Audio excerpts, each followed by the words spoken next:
Good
evening. Happy Monday.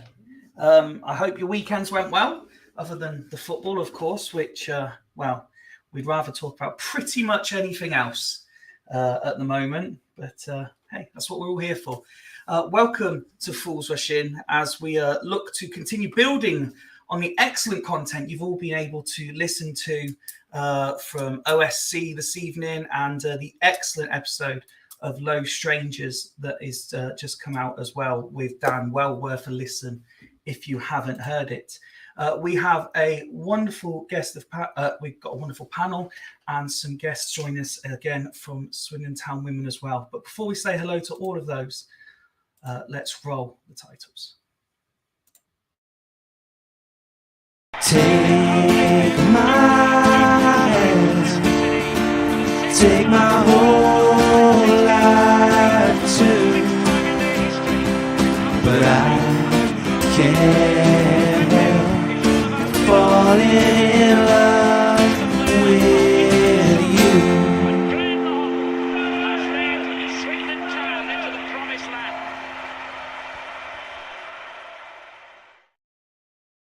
I appreciate if anyone's seen our post that went out sort of 5-10 minutes ago. A lot of people would have been excited to see Wazza, but he has got serious Wi-Fi issues at the minute. He's working on it and will join us as quick as he can.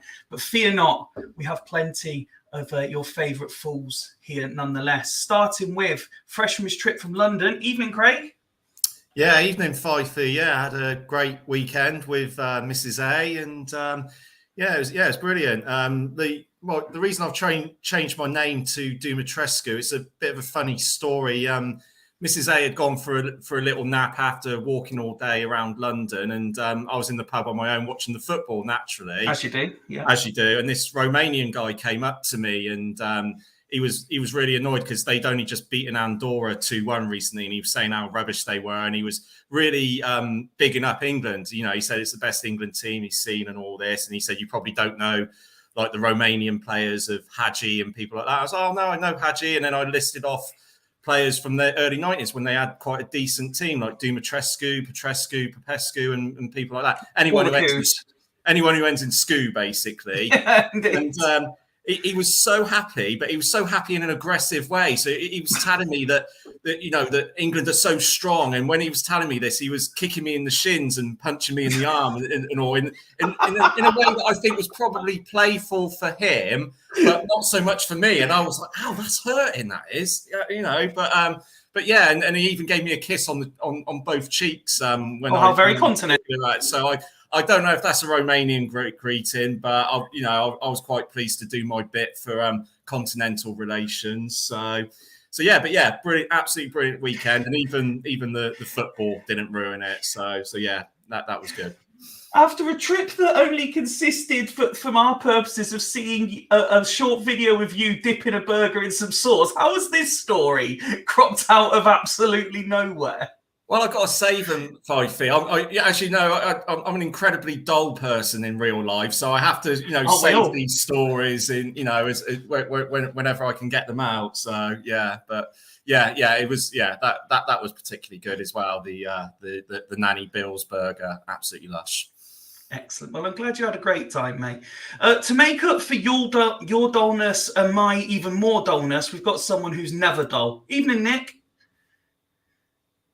He's on mute. He's not realised he's on mute, though. That's how excitable he is. Oh, you got me there. Yeah. We will start again. Let's be professional, shall we? How are you, buddy? You all right? Yeah, we were talking earlier, and Craig obviously had a really good weekend and was telling us about how he was winding up some Plymouth fans by asking them what the score was after the game when they come into the pub, knowing full well that they'd been beaten 4-0. Yeah, because we all enjoy we all enjoy when opposition fans take the piss out of us when we it's great. Wembley, don't we? Some time ago, I went up to watch Chelsea Man United with my lad. And my wife and daughter, they went off around London, around the aquarium, and we met up at the railway station afterwards. And as we were there, somebody walked past a woman with a red and white scarf on. In my life, being naive as she is and not really know much about football, asked her what the score was. And she probably turned around and said to her, "Fuck off." It's always a nightmare at train stations. Brilliant. Unbelievable. So, no pressure on our next Fools panellist, but everyone else is coming on with stories from the weekend. So what have you got to share with us, Woody? You don't want to know my stories of the weekend. But not that I didn't reveal on Friday night anyway, but but it wasn't a great weekend, but hearing those stories has made me chuckle. So, happy. I feel like I need to go to London with Craig because it's definitely more exciting than the last time I went to London. Especially when he's sending us pictures of him going into a wine library and saying the reason he likes it is because he likes wine and books. Starting to feel sorry for Mrs. A at that point. Oh, well, I'm glad you could join us nonetheless, even if you don't have the stories that Craig and Nick have brought with them. Gents, it's fair to say at times we've been accused of many things on this podcast, and a lack of leadership is definitely one of them because I can never keep you lot under wraps.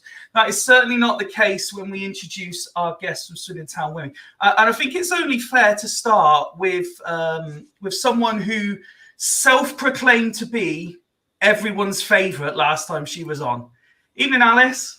It's me. It's the favourite. See, look, it's the favourite. I'm your favourite. How are you? Okay. I'm good. You guys okay? Yeah, not bad, thank you. We passed on your apologies for double booking on Friday. How was bingo? Do you know what? I had a great time. Thank you for allowing me the night off. I had a great time. You're welcome. You're welcome. I'm a harsh taskmaster, but I am fair as well. I bet absence make the heart grow stronger. Do you know what I mean? It certainly does. We certainly missed you, that's for sure. But I brought a friend today as well. You did. Friend night. You did, and we're delighted to welcome for her Fool's debut, Rhiann. Welcome, and thank you for joining us. That's all right. Thanks for having me. No, honestly, it's our pleasure entirely. Absolutely delighted that you could both spare time on your Monday evenings to come and talk to us after what was admittedly didn't exactly go the way everyone would have hoped, but nonetheless an afternoon that certainly had just as many positives as on the face of it negatives after the game at the county ground yesterday. If we can start with that, and then I'd like to talk to you both about, well, I was saying off air, we've got a little quiz lined up for Alice, and we'd like to ask you a few questions as well, Rhiann. But if we could start with the game yesterday, and Alice, I'll start with you. The attendance just over 500 there yesterday, which I thought was quite a good number.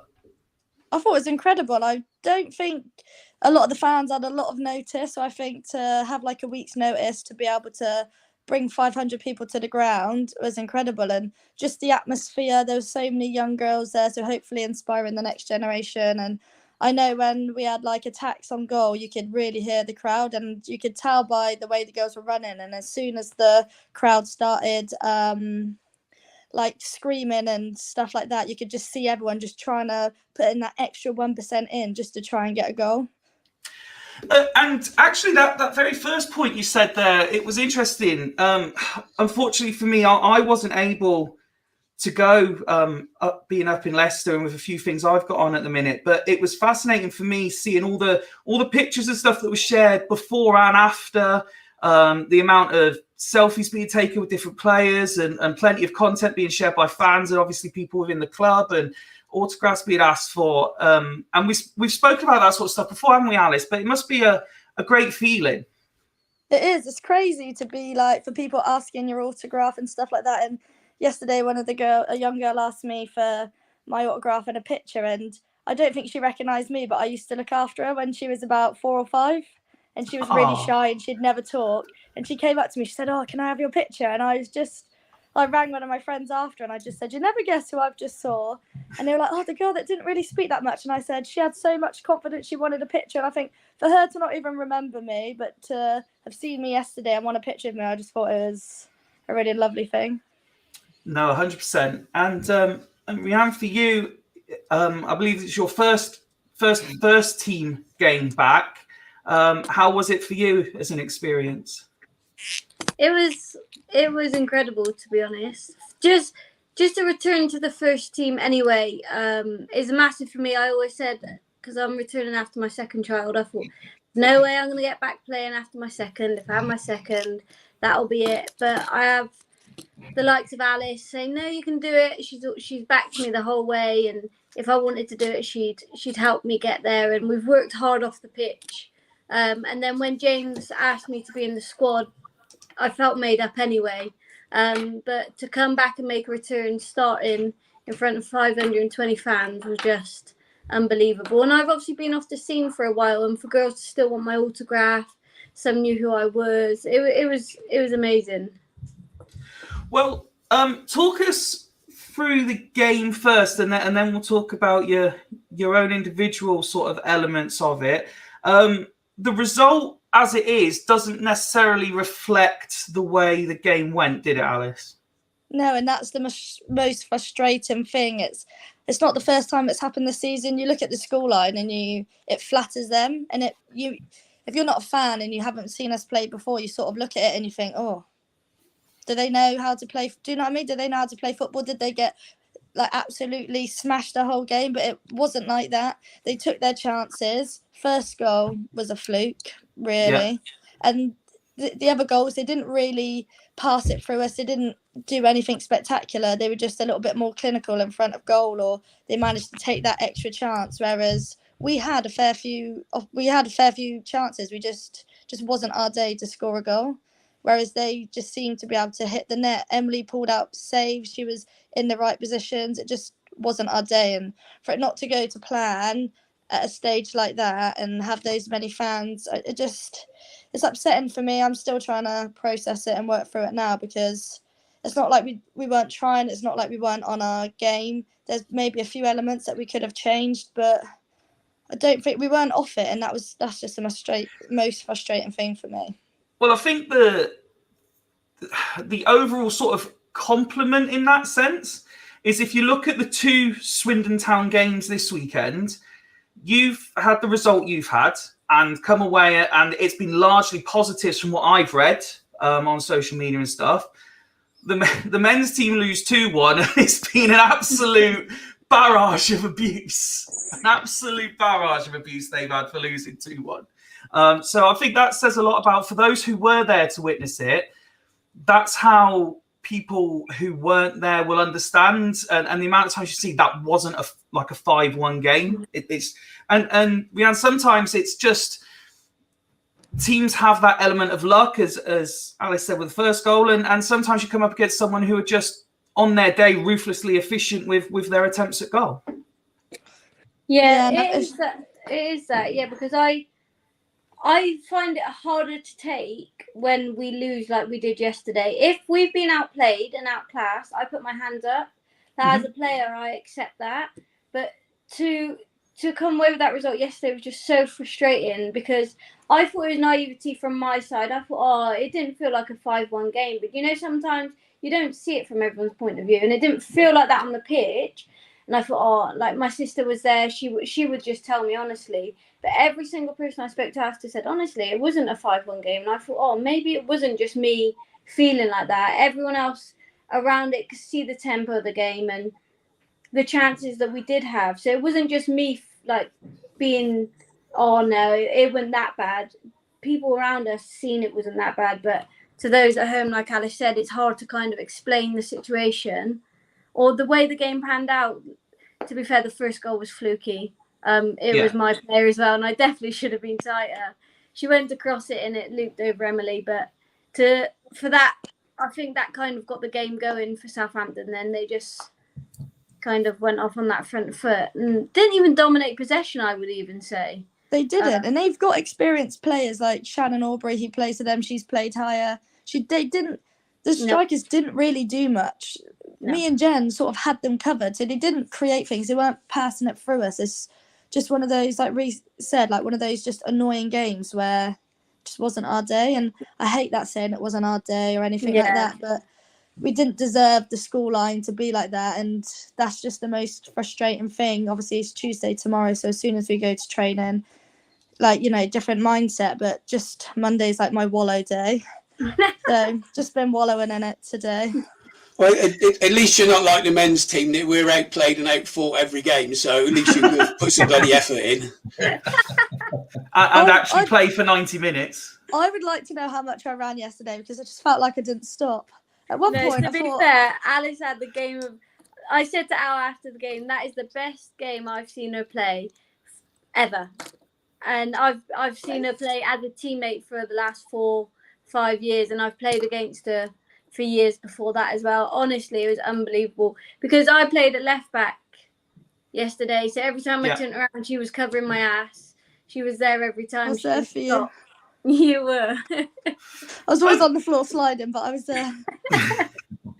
Actually, interesting sort of side question based on that, because I do find it interesting, as I've said before, to kind of get into the psychology of it as well. When you hear comments like that, Alice, are you the sort of person who's like, yeah, thank you, I really take that on board? Or are you more the sort of, I don't really like, or not so much like, but not really paying attention when people are saying nice things about you? I think it's difficult because I try to strive not to be the best person on the pitch, but to be like showing the right sort of leadership, to just be showing like continuity, to keep going no matter what, even if I was having the worst game of my life, to continue to keep going and not letting it get in my head. But when people say, oh, you've had a really good game, I think sometimes as a leader, sometimes you're not always told that you've had a good game, or because it's not sort of expected, but do you know what I mean? You're too busy focusing on everyone else to say like, oh, you like your game is really good. Like obviously immensely proud of Rhi to be able to come on yesterday and start in a different position from having a baby like 4 months ago is like ridiculously insane. Having Emerson start, things like that for me, I'm not thinking about myself. I'm thinking about, right, is everyone else okay? How are they getting on? So for someone to like say to me, like, you had a good game, it means a lot. But then also I think, God, how am I going to top that next week? And so Rhiannon, at full time, what was it like? Was everyone just a bit deflated, or could you instantly sort of take the positives from it and sort of G each other back up again? Yeah, it wasn't too flat. There's some games that honestly you'd think we've just attended a funeral, but yesterday wasn't that bad. We were annoyed, not just at the way that the game kind of panned out and how we felt we could have, taken something from it, and it just didn't fall that way. But I don't think it was too negative. Would you say, Al? No, I think having like the crowd and the fans wanting to speak to us and stuff like that after, like, made a very positive difference, because normally you'd go into the change room straight away and it's like you're at the height of how you feel. You haven't like had time to like decompartmentalize, but to speak to people, to be able to see your family, like see all the kids running around on the pitch having a nice time, and then being able to go back in. I think everyone had their headspace. I felt like I was in a funeral. I was just like, you know, like that bloke in that lady in Encanto, you know, when she's sad and she's got that cloud over her. I felt like Dolores. I felt like. That's a great analogy. That is. That's what I'm prouder you're like of. a husband, Rhi. You're trying to tell me to be like to stop it, and I'm trying to get out of it. What I'm prouder of is not the fact that you've been able to use that analogy, but the fact that all four of us have reacted knowing exactly what you're talking about. It's quality. It is. That's how I would describe it. But you know, I think everyone was disappointed, but I think everyone could see the positives, like things we've been working on the training ground, like players that haven't started for a while or are just coming back into the team, being able to link up with each other with ease, showing that training's going right, believing in each other's right. It just didn't happen. And like obviously when you're playing at the county ground, you want to be able to give fans like a good game to watch. You want to be able to show them like what we're about, and hopefully we could show them enough of what we're about and what we've got in our locker, and just hope that they don't take all those goals as negatives, because there's a lot of positive things that we did yesterday as well. No, 100%. And on that note, I think that's, correct me if I'm wrong, that's 3 games at the county ground this year in total. How do you think overall, from your experience of playing in the games and sort of seeing the fans turning up, how do you think those 3 games ultimately have gone in the wider sort of connecting you guys with the supporters? I think it's connected us a lot. Like there was like yesterday, I met like a little girl that I met at the Plymouth game, and so I was like, "Oh, I remember you from last time." She was like, "Yeah, I couldn't wait to come today." And there was other girls like their parents, and then were like talking to me by my first name, and I was just thinking to myself, "How do people know my name?" I felt like a right celebrity, and. It's because you're everyone's favourite. That's true. They probably heard me on here and thought she's my favourite. Like just them, like. Hate to break it to you, Bounce, but that's definitely not the reason why. We're taking no credit for any fame you've got. My charm. That's the thing. I can't even come on and say she's not a favourite because she's my favourite, so I can't even go against the odds. Everyone's favourite. But I just think them knowing you, trying to talk to you, wanting to speak to us about their own game, their own playing situation, how they saw the game. I asked some of the fans, like, how did you think that went? What did you like about today? And them just their eyes lighting up because you're engaging with them, you're asking them questions. And I think ultimately that's why they keep coming back. The engagement that they get after the game, like the girls that were able to be mascots yesterday, they were able to help out at the side of the pitch and stuff like that. They loved all of that, and hopefully next year in the 5 games that we've got at the county ground, that we'll be able to entice more players and young girls to come and do that. Yeah, I couldn't believe how many girls were around the side of the pitch. Girls, young boys, families waiting for us to come over. You know, when you see 520 in the crowd, it felt like there was 500 at the side of the pitch at the end of the game. It really did. And everyone was like, Rhi, Alice, can you come over? Can I have a photo? And it felt unbelievable. My 5-year-old son was in the crowd. He probably thought, how do all these people know my mum? Well, I was going to ask that next, actually. We've asked you about sort of your emotions in it, but I know the majority of you, actually, but especially you two, you had your families there as well. So that must make it even more special. Yeah, it was so special. And seeing them, like me and Al, are best friends, and seeing our little ones grow up together. Like Ace, my little one, loves Alba, and they spent the afternoon sat next to each other watching the game with their little sign. And after the game, he's coming running over. He said to me this morning, "I can't believe they said your name out loud at the stadium, Mum. It was like we were at Old Trafford." He said, "I heard Born Hallett," and I thought, "That's my mum." And he come over after waking up this morning. He tapped me on the leg. He said, "Well done at football yesterday, Mum." It is. It's just that, like, you're looking at the next, hopefully the next people to play at the county ground. Like, before I went in, my husband was there and he had like a little sign and my little girl was holding Go Mum, and it just made me emotional because being from Swindon, I remember watching my dad. He played a charity match at the county ground once against like the foundation, what are the foundation boys now, and I remember sitting there in the crowd with my mum thinking, wow, this is amazing. Like, this is amazing. Like, and once I got to take a penalty on there, and I was saying to Rhi before the game, like, the pitch always used to feel massive to me, but maybe that's when I was younger. I used to come on here, and being like a Swindon girl and loving Swindon women as much as I do, I'll probably be buried on that pitch. My ashes sprinkled on there. I've been here so long. She's waiting for a picture up in the Legends Lounge. Honestly, why is there everyone there in the next I year? am a legend. 141 first team appearances. Why am I not on there? Right, I've not heard the end of this. So if someone can make it happen, we'll do that. I think that's the closest we're going to get to burying Alice on that pitch. And I mean, again, we can't claim any responsibility, but I'm happy to start the campaign for you. to be fair, tomorrow at training, I might just like stick an A4 picture of myself up. I'm sure last time you were on, we were talking about cardboard cutouts of you as well. It can all be arranged. I reckon sod the Don Rogers statue. It's got to be of Alice instead. Yeah, I'm waiting for the new name in the next stand.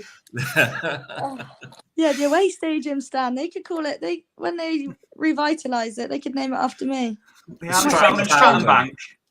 Yeah. Well, it's okay, Alice, because something will be happening soon. We had a Twitter chat earlier today. So it's just wait and see, and something will happen. And it was all about Alice. I'm going on record early here. So ever since this sort of semi-joke came about, I'm very nervous because Nick isn't telling us anything. And I'm very nervous about what he's planning. Because when Nick goes rogue, he goes rogue. He got a tattoo of me. That's what it was. I would love Nick to come on with a tattoo of me. How he explains that one away would be class. Absolutely sensational. One of the other sort of wider positives from yesterday, I would say at least, was I know Sir Tom Broadbent were doing coverage of the game and stuff, and Steph Bent was able to be there as well. Despite her problems at the minute with injury, she was able to be part of it and be pitch side. So I imagine it was nice to be able to see her as well at the game.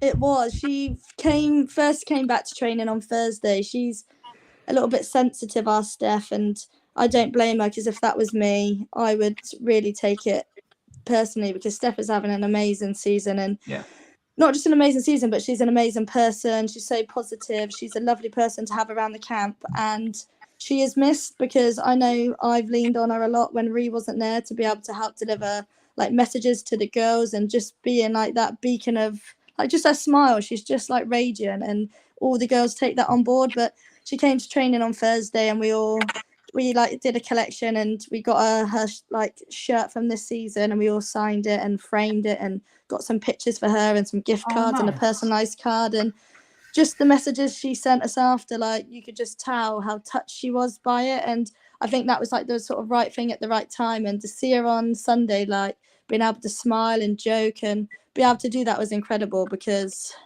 like we all miss her, and it's just lovely to have her around on a match day again. No, 100%.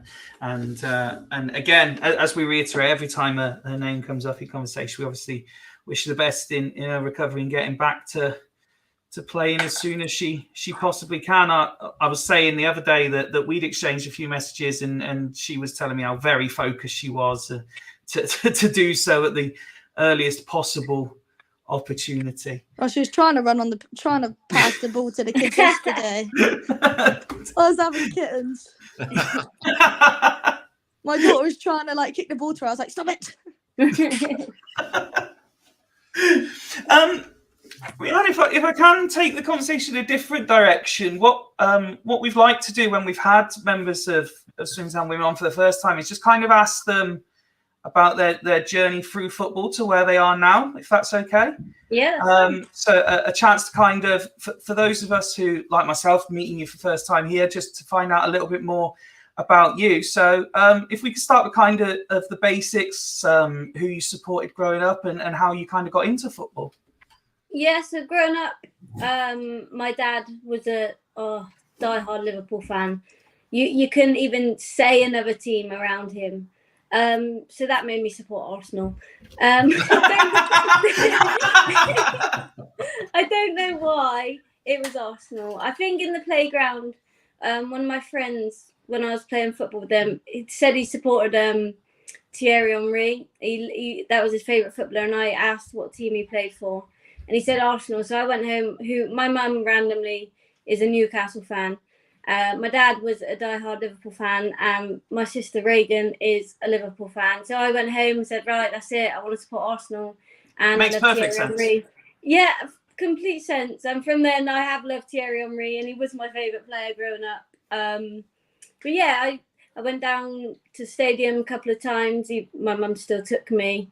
And even from the playground, I think it must have been my group of friends that I just got playing around on the playground. And my mum said, "Oh, take you to a football club."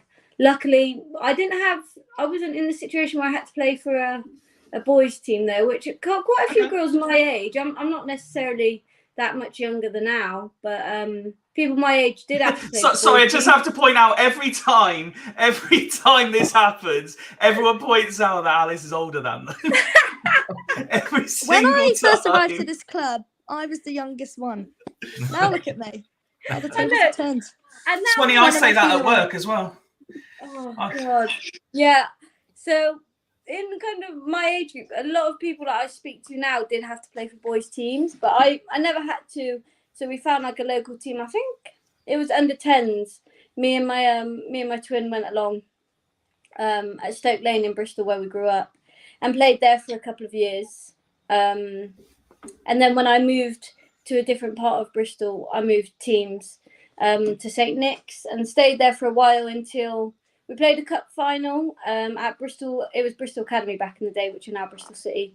Played a cup final there, and that's when they approached me and asked if I'd be part of their academy, and then I played academy football. And back then you couldn't play academy and grassroots, so I had to bomb my sister off, leave her at grassroots, because she always says I was the better twin, but I don't know. I'll let Alice decide on that one.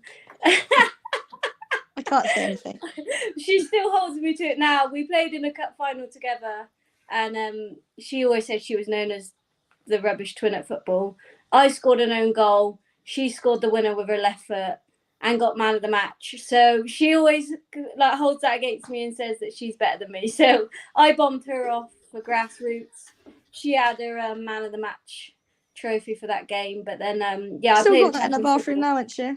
I bet she has. I bet she shines it every Saturday as well, ready for me to come over on a weekend.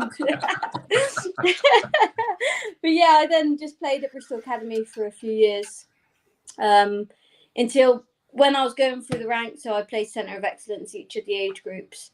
But then when you obviously get to an age that you can't play academy football, it was that or the first team. And Bristol Academy were one of the main women's teams around. It was always Bristol, Arsenal, the what was it, 6 or 8 teams that were in the big league then. So the step up as a 16-year-old girl to get in the first team back then was just unrealistic. Mm-hmm. So that's when I went back out to St Nick's. I played with them for many years. I left them to come to Swindon only 4 years ago. So I went back to my kind of original roots and played through the ranks there. And then, like I say, so you've been at Swindon now for 4 years, and something we've been able to talk particularly a lot with Alice, because she has done a lot of Fools appearances this year. We're very fortunate she's spared us a lot of her time. Is how she's seen things change. More so, obviously, in the last, say, 12 to 18 months, but over a certain time period. With you kind of not being out of the loop, but obviously with having children and kind of not being there fully, are you still able to appreciate just how much things are changing at the moment and have been changing? Oh yeah, definitely. It's night and day. I can't even explain the differences. It's so different. When I joined 4 years ago, I came on my own. I didn't know anyone. It was out of my area. I was traveling to come, and I don't know why my expectations were slightly different. It wasn't a bad way. I kind of wasn't disappointed when I came, but if you look now to what it was when I joined, you'd think it was, I'd have craved that 4 years ago. What we have now, girls still wish for that now. When they see we've got physio, analysis staff, all of these people, sports science, like we got gym workouts, we got GPS trackers. We didn't have that. And stuff like that honestly adds so much to our game. There's teams envious of us now. I can imagine. And if you don't mind me asking, because we have had, we've been able to have a similar conversation earlier this season.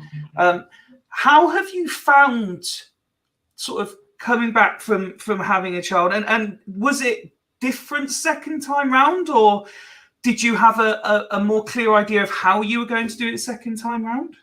Yeah, it was definitely a lot different, I'd say. So my son is 5 now, so it's not too long ago, but it still feels a lifetime ago.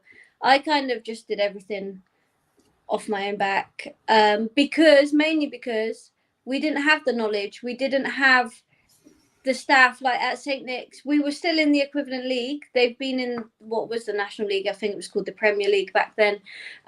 We were at the level, but it was unheard of to have anyone else except the manager and a coach. You didn't have these set physios. You didn't have any of that. So I just took it. I had a C-section both times, so obviously major surgery should wait 12 weeks. And when I look back, I was in the starting 11 for St. Nick's in Tier 4 in September, and I had my son in June. So it was a quick comeback, but I probably definitely didn't do it the right way. Whereas this time round, I don't have the choice, for one. Even if I wanted to come back in the correct manner, I don't have the choice, because I've got the likes of Imi guiding me. She's not stopping me, that she's just guiding me. And I feel lucky to have her guidance. I'm not really one to take much guidance on board. I just want to go full steam ahead. I have no patience. I am my own worst critic. What if I wasn't back playing by this time? I would be really angry. But she set my expectations when I came back. She's communicated with me throughout. We've been realistic with each other, and actually we've exceeded all expectations we've set. My aim was to enter pre-season at the same level as the girls. I didn't want to be catching up then. And I've just started a game at the county ground in front of 520 people. So I'm so grateful. Yeah. And is like Al says to me, like, you have smashed it. And sometimes I think, are you saying that because you're my friend? But she would genuinely just tell me if 100%, because I've been there as well. So I feel like I really can grasp and appreciate like how much you've done, and I just think it's incredible to just 4 months later to be able to do that. And even the difference between my return and Alice's return, isn't it so much different to the guidance you had? So I feel like they've learned from me to be able to help you, and I'm just like, the more people that it helps and the more knowledge we get, it's just going to get better each time. So 100%, because I even say, like, even if I was richest person and I wanted to pay the top person to help me return to football, who could I pay? How many people have done it? Not very many.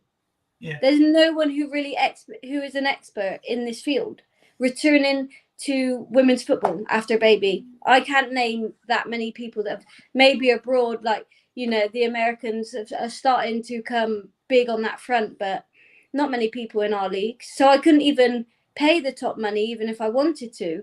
So for Imi, it's been a massive learning curve, and sometimes she's felt like she wasn't sure, or she felt like she wasn't giving me enough support. But I sent her a message before Sunday's game just to show how thankful I was, because she's not given up. If she didn't know what we should be doing, she went and found the answer, and it's helping me and it's helping her, and hopefully in the long run it'll help the club, so the girls coming through don't feel like they have to give up after having a baby. Like, I've had my second child, second C-section, and here I am 4 months down the line playing football. It's certainly an incredible story, and one, like you say, that not only should you take great pride in, but hopefully, as you say, it is kind of the benchmark with which everyone else can kind of base their futures off as well, and what is possible. And you've kind of already answered my next question, because it was, what are your personal targets now for the rest of this season? You like to say you've come back after 4 months. You've started a game at the county ground. Is it just to play as many minutes as possible now, so that you're as up to speed in pre-season, like you said, as it can be? Yeah, it is. And my initial club aim was to be realistic and aim for pre-season. That way we can't be disappointed. I get a fresh, clean slate like all the girls at the start of every season. As long as I work hard, come into pre-season and compete, that was my main focus. I feel like I'm going to be at a point that I can do that, because I know I'm not at my my fittest or whatever I can be now, but I am.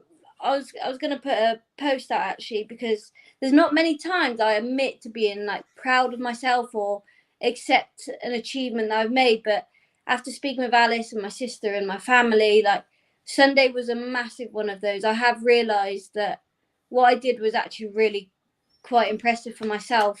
So now I've been included in the squad. I feel like it is my aim to stay with the first team. They feel like they are my girls, and I've been so lucky to be able to get minutes with the development, and I love just playing football for the club. So I've had no issues going with the devs, playing the football. They've helped me keep building up, and hopefully I can get first team minutes. We've got, I think, 4 games left. They are tough games, so it's whether I fit the mould for what's needed in the next couple of weeks.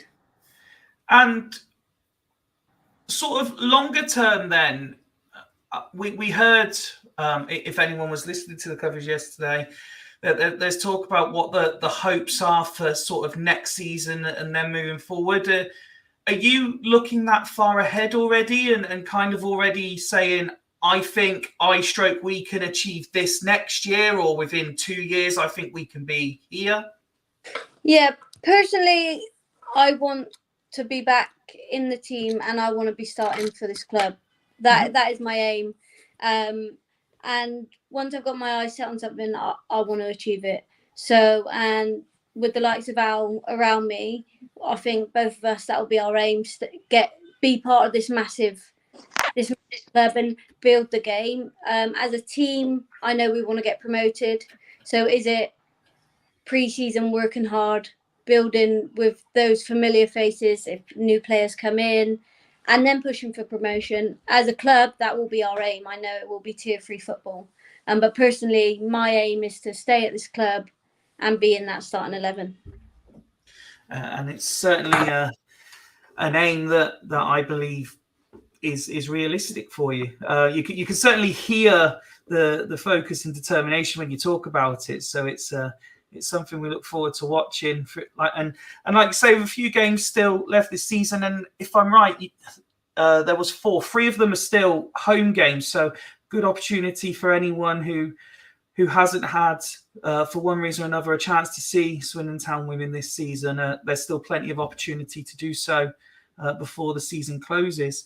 Again, I seem to ask you every time you're on, Alice, but for you now, with so few games left, what's the aim just for the rest of this season? Just to put those strong foundations in place for next year and go again? Definitely. I just think it's working and building on what we've been doing at training. Obviously, the next couple of games are probably the hardest that we're going to have this season. So we've got Cardiff and Exeter twice, who are both first and second in the table. So by all means, they're going to be challenges. But I think if you looked at our team now and looked at our team last year, there's not many there's not many changes. And last year we were sort of struggling, sort of bottom of the table, and now if we'd won 1 or 2 games, we'd be third now. If we'd won 1 or 2 more games that we should have, like Keynsham, Larkhall, teams like that we should realistically be beating. If we'd beaten them, we'd probably be third now. So it just shows what difference James has done since he's come in, like the guidance, the coaching, what he's managed to do with the same similar players and bringing those players out, playing in a way that we all sort of complement each other. And now we can sort of pass the ball or do things without even having to speak or communicate because we're so well drilled and we know where each other's going to be. So yeah, I just if think you look at the players in the squad, a lot of them were here last season. They were in this club. So to see what James has done, he's so clever. Like the thought he puts behind the background things that we probably as players didn't even take a second thinking on. He brings that to your front of your mind, and it brings out a different kind of player in you. And so I know these girls are capable. The next 4 games are tough, really, really tough games. But the way James has kind of instilled his coaching and the way we are positive towards our own ability and our team's ability, we can take points from them, and they can finish the season on a high, definitely. So it's just trying to work on that and just get those results, because we, again, like last Sunday, we didn't deserve that, and it's trying to put right what hasn't always happened this season, is getting that win or being able to just manage the game. And hopefully we're just going to be able to make these 4 games and make everyone as proud as we can. I think I think it's good in a way, because like I've seen you guys play and when you beat Bournemouth 3-2, and that was a game of 2 halves where you had as complete a performance as I've seen in the first half, and then you obviously dug in the second half when they came at you, and so you can see how well this team can play. And it's and I think that's a good thing to build on for next season. I think that you girls have got nothing to fear next season, and a lot to build on. And obviously, being at the county ground, I imagine that must give you like an extra 10-20%. When you're playing, it probably makes you feel a bit taller and just gives you that little extra bit of adrenaline to carry on. But you girls have been so I've seen you so many times this season, and the potential is there. You can see that, and maybe your results haven't reflected how good you guys really are. So hopefully you can build on that for next season. I would love to just smash the next 4 games and just make everybody in the league be like, fuck. That's the thing though. The pressure isn't on us. It is on those leaders of the league. They need those points, and we're going to be the ones that can. We've got nothing to lose. We can go out and put everything on the table. Do they have to be cautious because they don't want to drop all of 3 points? Like we can take it to them, and I think that's one of the big differences from this season to last season. Last season, we would have dropped those points. Our heads would have been down as soon as we started playing rubbish. 10 minutes in, that's it, we're done. Whereas now, when we go behind, if we go behind, my first thought is we're coming back from this. Every time I'm thinking, no, we've got this, it's not done. Whereas last season, we weren't getting those draws that we needed or those wins that we needed. They were ending up as a complete 3-pointer loss. And the difference between now and then is we do not give up for each other. Every single person will try their best to hold on when times get tough. And that's a massive, massive difference from last season, because we were just dropping the points too easily, whereas now we're not giving up on them. So the next 4 games will be interesting. Certainly will be. Now, I know, Woody, please correct me if I get this wrong, but I'm pretty confident in saying the next 3 are at home, and it's Fairford Foundation Park and then back at Fairford again. I think that's correct. Sounds familiar. We're Fairford this weekend, and then on the weekend after. So this weekend is the 9th, isn't it? And that will be Fairford. Yeah. The week after is Portishead at Foundation Park, and then we play again at Fairford. We've got, I think it's just Exeter away left that is our only Yeah, last last one. game of the season. So, for anyone who's able to go to Fairford this weekend, then what we asked you last time, Alice, what we could expect from the Southampton game. So, what can we expect on Saturday? Do you think? Sunday, even. Let me get the right day. Sunday. Exeter, the last few seasons, they've done really well. When I first started playing for the club, Exeter were always the team that used to think, oh, easy. Couple of goals, we're going to win. Now they've really strengthened their squad. They've got great ties within the community, and some of the football that I've seen on their Twitter and stuff has been lovely. They've got the results, and they've got a long-serving team, which I always think is a good thing because they know how each other play. They've been in and around each other, and I think it's going to be a really good, tough battle. They've got a lot of strong players, a lot of players that never want to give up and always want to try and create something. So it's going to be an interesting game. I haven't seen too much of them this season, but I'm excited. I love a good, hard, physical game, not only physical but mentally as well. Mm-hmm. That's why I really did enjoy playing yesterday, because the players I was up against, it's as much mental as it is physical, because it's the runs that they're making, things like that, and it's exactly the same as it's going to be on Sunday. They're going to be strong mentally as they are physically, so it's going to be a good battle. Yeah, and they will bring fans. Their fans. Oh, they've got that drummer bloke, haven't they? Oh, they've got the top following in the league. Week in, week out, they get over 200 fans. Oh. They love. But that's because the work they've put in the community, the ties with their men's. They honestly, their followers will follow them around the country. They have probably a coach full come down. I've already seen on Twitter a fan asking if they can bring their drum.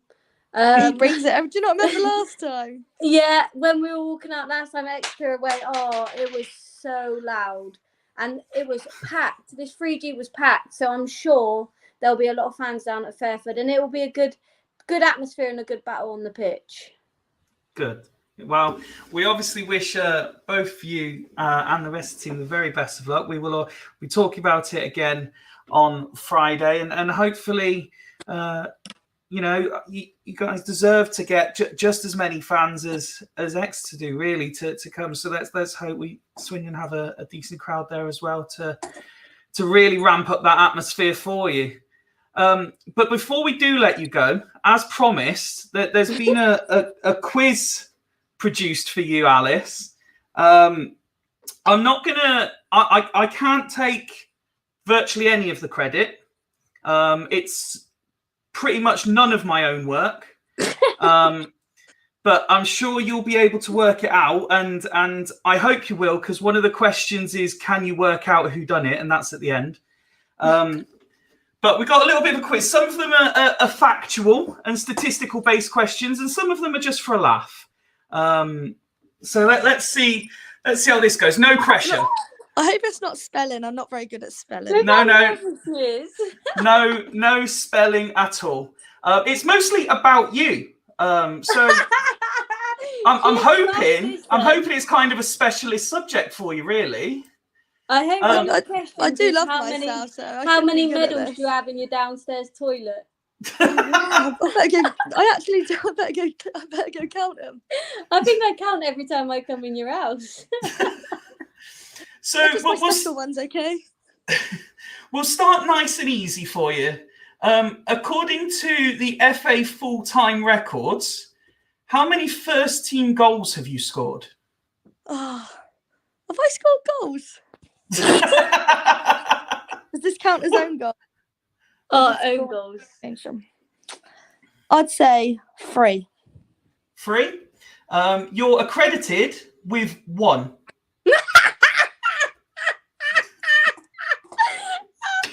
One is better than none. I can guarantee Swindon Spitfires, to be fair, that was her fantastic. own goal tally is way higher than that. I've seen it 4, I think. 2 already this season, mate. 2 already. Oh, I mean, that's a cracking start. More for the reaction as much as the confidence in the answer. I can't believe I scored 1. I just had to big myself up, Frank. Okay, next question. Can you name the 3 Swindon teammates you've played alongside who have played for Swindon both under their maiden name and married name. Rianne. Yep. Born Hallett. Who else has got married? Who else's weddings have I been to? Do I count myself? No, because you haven't played alongside yourself. Unless you're your own mate. Kelly Brewer, she got married, didn't she? She was in the devs, but she played first team for a while. I bet she wasn't even on the counted. list. She got married this Well, season, that's not factual, is it? Again, I take I think none I of the might know credit. this one. I think I might know this one. Say it. I think Beth Westlake. Yep, she's on the list. Didn't Ellie Maynard as well? Actually, Woody, so I have got a caveat here. Ellie Maynard didn't play for Swindon under her after getting married. No, she didn't, but Beth was your best friend. No one sent this to Beth's her. quite a rich one there. She's going to be fuming when you've said my name and not hers. But I think maybe me sitting in front of you on the camera is a bit more. And I do forget. I've played with a lot of people. Is that the age thing coming up again there? Yeah. Been around a long time. I think maybe I got concussion yesterday. I feel like you're digging yourself a bigger hole, mate. I am. I can't think of the others, and now I feel bad. There is one more that I've been given on the list. And there's me saying I can't remember whose weddings I've been to. Were you bridesmaid or maid of honour? Maid of honour. Anyway. Do you want me to tell you the last one? Tell me. Again, I'm relying here, but it says Chantal Goodright / Lovell. Oh yeah, Pony. Love Pony. That's why I just always called called her Pony. Question, that was a very good question. Well, again, so as I've said before, we do like to ask one good question every episode. It doesn't necessarily have to be me that asks it. So now we're going to test your knowledge on the Smith-Swindon connection. So can you name a former teammate also with the surname Smith? On my team?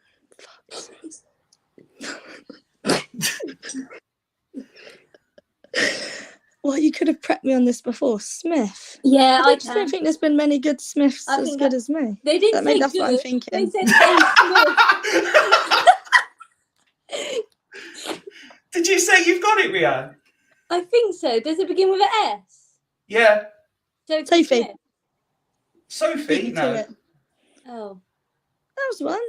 That was one. Was That it? was one. Oh, dear. I don't think she played in the first team. Yeah, she did. Do you remember, like, last year when I was coming back, she scored that goal against Oh, we're Bournemouth? going to end up getting a Mitchell. fact check on this one, aren't no, we that now? was Sophie Mitchell. Oh, There was a Sophie Smith. It does begin with S, though. The name I've been given. Let me. Chantal. Shanice. No, that would be a C. Sarah. Simon. Simon? How many Simon Smiths have played for Swindon Town Women? Susie. Serena. Oh, my Alice. Yeah. Oh, my Alice. You were even talking about her the other day. I'm right. I love need to this get quiz back in my old already. school This memory. quiz I'm only is thinking good. I'm thinking of the last 5 years, not 10 years ago. So I'd get my 10 years brain on. Okay. The next set are a lot easier. Which of the following Smiths have played for Swindon? So basically, player or not player. This is a lot easier. So, Sam Smith. Mm-hmm. Sammy Smith. No, Oh, as in I as in Sam Smith. No. No, correct. Singer. Tom Smith. No. He did. He's not memorable. No. Nick Smith. Why are we bringing my dad into this? Really? That's my dad's Folks, name. we could be related. Because that's Family Nick's tree. name. Back your dad and say yeah. Yes. Oh wow. No. we've had this just come in. I'll just flash this comment up for you. Alice isn't everyone's favourite anymore. Ask Serena. Mike is probably the one to dig me out and send it to both of them. I'm sorry. The last one, Tyler Smith. Yes. Yes. Although again, it says used to be a player, but due to his current club, that's debatable. So now we come to the last set of more sort of factual questions. So I'm going to ask you if you know the answers. According to the FA, this first couple are excluding County Cup. How many goals has Annie Colston scored this season? Oh, God, she was only telling me this yesterday at breakfast. They were saying she's on track for 30, so maybe... She's on track. And I'll say what I think. I thought it was like 21, 22. I would say 23. 25. Oh, I can just imagine now Ali coming down, getting a cereal and going, 25 goals. I wish That's she me. had cereal, but she didn't. I can't say what she had. to be fair, Dave was giving her stick yesterday when she came off, saying, "You've got this many goals, but none today." And then Lane scored the penalty when she was on the bench, so she wasn't too happy with that. Next question is, how many clean sheets has Emily kept this season? Not as many as she wants. No. She's a little angry elf. How many is she? 2? I'd say 3. 6. Ooh. Go on, Emily. So the next couple of questions are on all fixtures this season. How many goals in total have Swindon Town women scored? Right, so if Annie scored 25, right? 26.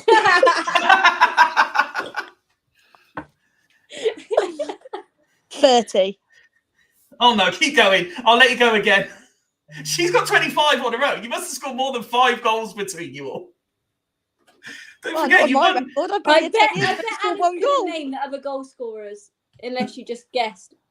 Helena, Meg Attenborough, Emerson, not me. You Not know you. Emerson's got To three be on fair, her own. just to remind you, I believe you've scored 10 twice this season. Oh, shit. I'd say 50. 55. 50. Yeah. Do you want to have a go, Rhiannon? Yeah, I'd say 62. 62 is bang on. 62 goals. Who invited you on this podcast? That's made my night now. You can tell I've been stalking Twitter when I haven't been able to make games following it. And you can tell I haven't been looking at it because I've been like this. In how many Swindon Town women's games this year have both teams scored?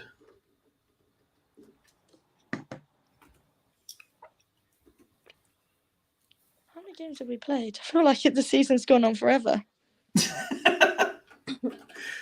Has the season gone on forever, or we've just asked you on here too many times? Thanks. No. I was counting in my head. Like, You kill me. You actually kill me. I can't remember the question. Stop getting in my head. In how You're in many your own games? head. In how many games this season have both teams scored?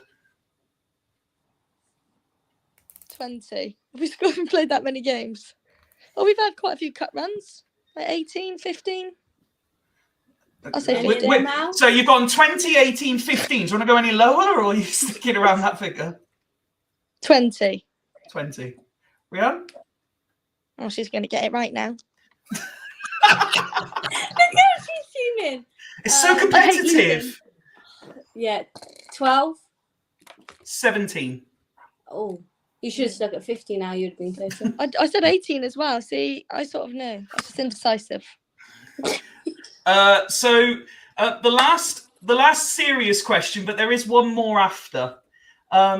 we've been very, very fortunate on Falls Rushing this season that a number of Swindon Town women's players have been kind enough to take time out of their evenings to appear. So my question is, how many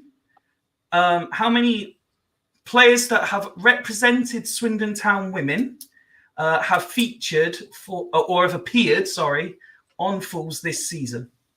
Wow, I can probably count because everyone's bloody camera shy. Me. Me.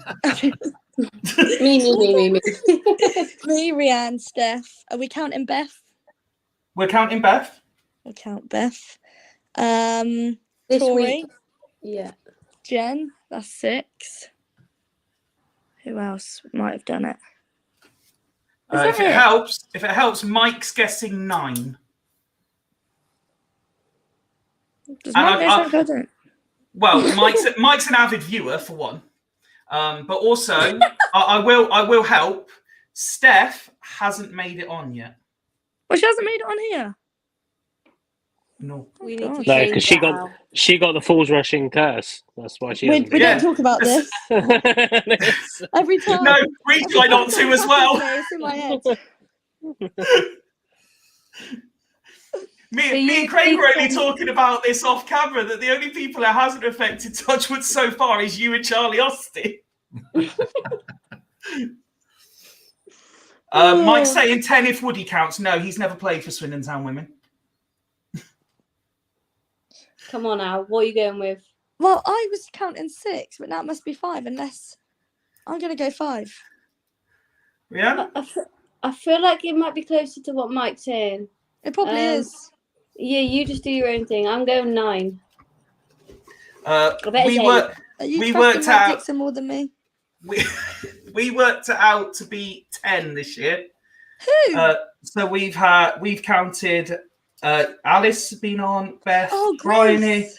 yeah, Brian. Alice, Beth, Bryony, Grace, Rhiann, Tori, Jen, Mia, and Anna and Charlie. Oh, the Have newbies. all been on Falls Rushing. Newbies. Newbies.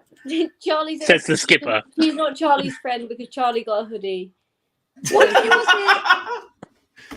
can't you ask me a question like how many first team games have you played? Because I know that today. Oh, Yeah, well, because you got told it. so are you telling me that stats about you is your speciality? She's It's saying stats don't lie.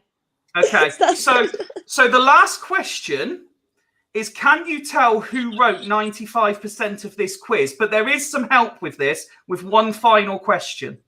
Okay, and this is just for you, Alice. And I've been told I'm allowed to throw this one out there, and said person won't get in trouble. Do you remember a development game where you got played up front? The question is, you had 11 shots that game. Do you remember how many went on target, into a neighbour's garden, hit a car, and went for a throw-in? They must have been desperate if they wanted me up front. I would say I probably scored 15 out of the 11. I would say I probably got 1 on target. The rest are wayward. I probably miskicked one. So the official stats I've been given for this particular game is 0 on target. At least I'm creating the opportunities. You are.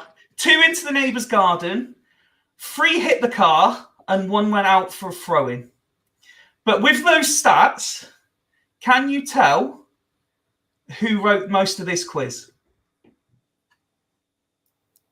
Well, I'll tell you who didn't write it. Fucking me. Well, I should hope not, because you got most of the questions wrong. It'd be even funnier if you sent me this quiz about you and forgot the answers. Maybe we should do that next time. Are they on the panel? Are they on? No, nobody on this panel has written this quiz. Well, no, I wrote 3 of the questions. Everything else was somebody else. Either going to be Mike Dixon, Keelan. That's it. Yeah, you did get it. Mike wrote it. He was very happy to help me with an Alice quiz. I should have listened to him when he said 9. Thought he was sabotaging me. Next time, just some questions on, like,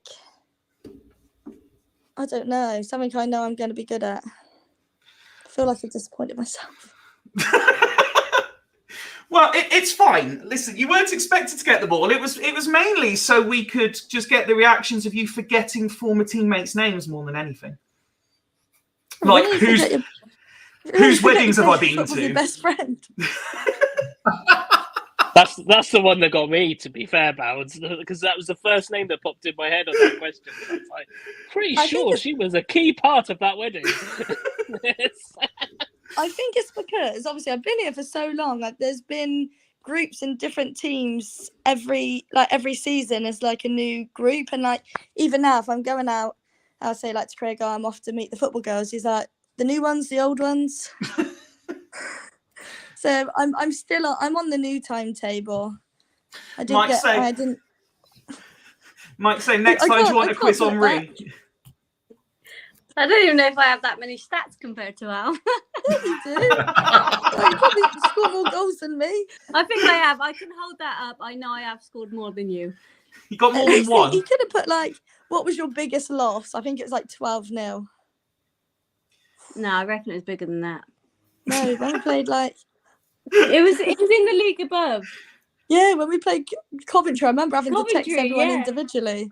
Yeah, like, well done today. I'll take a quiz about me. I'm sure me and Al will both get them wrong, to be fair. Okay. We can spot up on my knowledge. We can sort that out. We'll have to do that as a piece now, Fifey. Every time we have one of the players on, we have to do a quiz about themselves. We have to get Mike to sort out a quiz. Oh, that was a because you could get Mike to do it, and you still could do all the research in the world, and you still won't know the answer. He does all of our quizzes. Or you could get him to tell you in the answers, and Alice still choose to ignore him.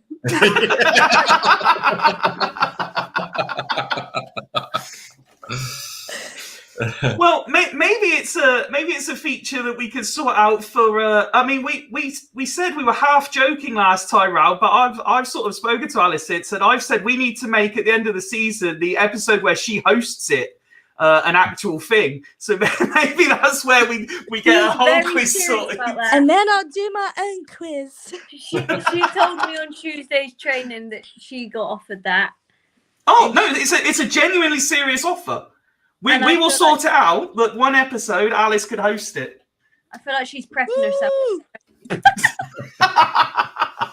Prepare for strobe lighting effects, everyone. Listen, I've really enjoyed this. Thank you both very much for coming on. Congratulations for getting back so quickly, Rhiannon, and it's been a pleasure to speak to you and get to know you tonight. Alice, as ever, thank you for coming on. We appreciate your time as ever, and good luck to you both for the rest of the season. Thank you. Thank you. And we'll sort that Easter egg out for you as well. Don't worry, Alice. Thanks so much. So at least you can do now. I've lost all my mates. Thank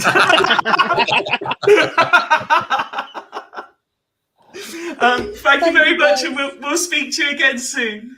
See you soon. Thank you. Take care. Thank you. Bye. Bye. Oh, now we got to do the shit part of the episode. Yeah, that was fun. I enjoyed that. Well, this will only take 5 minutes. What happened Saturday? We were shit. End of. Yeah. I tell you what, Rhi and Bowds are a good double act. They are. Got to get them both on together. That was quality. No, I really, really enjoyed that. And yes, you're right, Craig. I think we'll definitely get them on again together. Because I bet they've got some stories about each other as well. If we were to press them on that, and it wouldn't take a lot of press. It would just be like, right, there's the floor, off you go. Yeah. Before we, in fact, there's Michelle. Evening, Michelle. Love those ladies, she says. And Mike, thank you again. I have to say, as we do, John and Mike, when they send us quizzes, we really do appreciate the effort they put in for us. But Mike, that quiz about Alice, very, very well done. Alice will do her own quiz. I might get the answers right, says Mike. That gives me an idea. We could do that for each of the panel as well. Questions on quiz about themselves. ourselves. Yeah. Did you say this? Yeah. The Ben one could be fun. Yeah. Before we get into our next topic, which I've delicately called Sloston Town instead of Swin, it's a pun for anyone who's it's a bit late. We're delighted to say, fixing his Wi-Fi issues, Wazza's back on the panel. Evening, Wazza. Evening, gents. How are we? Very, very well, thank you. Yourself? Yes, very good. It's good to be back. I've had a crazy couple of weeks with some house issues, but no, it's great to be back on with you boys. Good. And what a great time to come on when everything's rosy and positive. I was listening backstage and I was thinking exactly what Woody just said. Now we're going to tone this right down. This episode, it's going to turn horrible. It's about to turn to shit. Oh man. Well, let's hope not. Let's hope, even though it's going to be largely negative, we could do it with a smile on our face and a bit of light-hearted humour. And just in time, it looks like Gary may be set to join us as well. I can see him logging into the lobby, so we'll add him in shortly. Nick, let's start with you, because you, in the intro, you told us how well you took it at 1-1. So how well did you take it at 2-1? I'd totally lost it by then. It was like my son phoning me up and saying, I was only joking that they'd score again. Yeah, it was. Well, I'd already bust the dog's toy, so I didn't have anything else to break because the rest of it ended up in the hedge.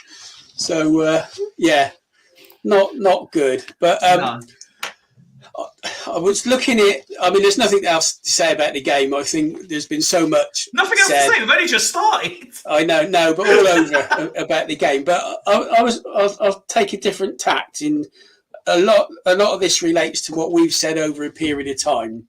Okay. And I was looking at the top three teams: Orient, Northampton, Stevenage. Yep. And I was looking at players they've got, and the issue we've got with the players that we've signed. And Orient, and I've taken goalkeeper, defender, midfield, stroke forward. Okay. 3 players for Orient, 1,272 appearances. Vigoro 286, Beckles 410, Pratley 576. Northampton, Pratley's got more appearances than our entire first team. He has. Northampton 945, Burge 233 in goal, Guthrie 364, Hoskins 348.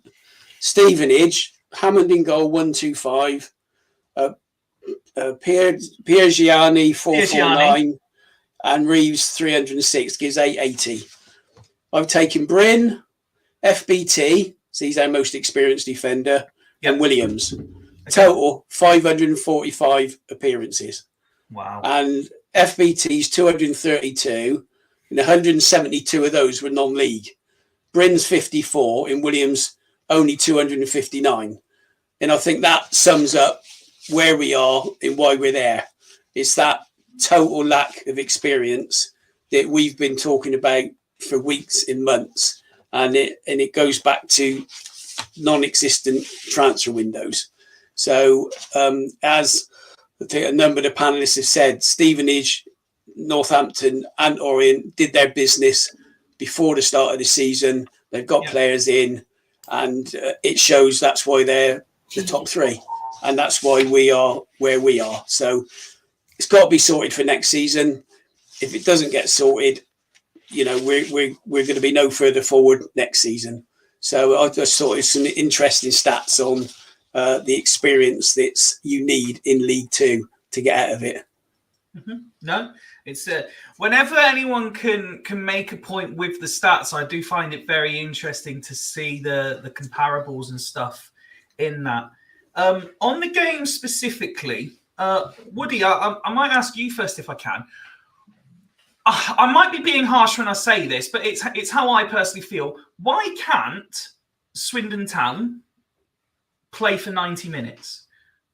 we're so bad at the end of games, particularly recently. We can only seem to, whatever level we're playing at, whether it's mediocre to borderline decent, we can only seem to do it for 75, 80 minutes, and then it all turns to shit. Yeah, I mean, to be fair, I look beyond that. I don't necessarily look at it playing for 90 minutes. I look at the fact that we can't hold on to a lead is the more concerning thing for me. You know, it's kind of, we kind of almost, it almost feels like we've got that, let's go 1-0 up and then not worry about it. We're not defending, but we're also not attacking. We're just like 1-0 up. We've kind of, that's how it feels. Obviously, it's not exactly what's going on. But it's a good point, though. It just so happens that, you know, we are conceding a lot of late. Is that fitness? Probably not. But then fitness is mental fitness as well. You know, as your legs get tired, so does your brain. You make silly decisions and things like that. But what I can't understand is we know we're vulnerable at the back. And we've said this time and time again. We know we're vulnerable at the back. So why are we not capitalising going forward? And, you know, creating more going forward? Wrapping the game up in the first 45 minutes. I don't recall a game this season where we've wrapped it up in the first 45 minutes. You know, where the teams haven't gone down to 10 men or whatever. Yeah. You know, so I think I recall maybe Grimsby possibly. It's only 1-0 at half time from memory. Was there anyone there? There you go. It's not even Grimsby. So yeah, so that for me that's my biggest concern. You know, late winners happen all the time. We've had our period many years ago where we were that team that could nick a late winner, but yeah, for me that as BTV said there actually, that kind of forgetting. I hope he's enjoying his holiday, by the way. I bet his other half's loving it. Yeah, well, can you imagine going on holiday with Ben and him still putting Fools on to listen to? He's probably sat there going, "Are we staying in a caravan?" Yes. As long as it's got Wi-Fi and a TV, so I can watch Fools on Monday night, then I'm happy. Sarah's like, "Yeah, go on then, Ben." It's like taking the kids to kids club, isn't it? But yeah, so that's my concern. Like, I can by the by with the late goals. You know, that's not a good stat. Obviously, that's not a good stat. But Fifey's gone. Bye, Fifey. It's got to the cat killed him. But yeah, so for me, it's not being able to extend and hold on to a lead. Like we can't hold on to a 1-0 lead. We haven't been able to for ages. So why don't we just push for the second, push for the third? If it's a case of we're not doing it, why are we not doing it? Is it because the players aren't good enough? Which brings us back around to kind of Nick's point and Craig's point, and probably what Woz is going to say at some point as well is, I think at the end of the day, we're just not good enough. Now I've kind of succumbed to that we're just not good enough. Wazza, I want to bring the comment from Arch back up because I actually think this is an interesting one. We've actually scored the same amount of goals as Leyton Orient, albeit 17 from 4 games, but we have let in 20 more, nearly double. That about sums it up, doesn't it? Like, we just defensively, we've been a shambles. And I'll keep going back to it. We had the best run we had defensively was when we had a settled centre-back partnership, which was McDonald and Clayton. And then injuries happened, which I think was a bit unlucky. You can't control injuries, unfortunately, they do happen. But yeah, we're just not good enough defensively. We look weak.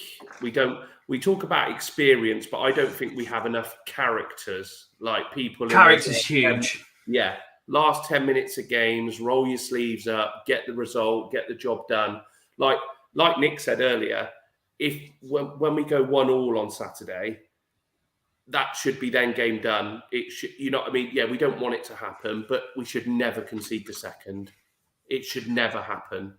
I'm not sure if you agree on that point specifically.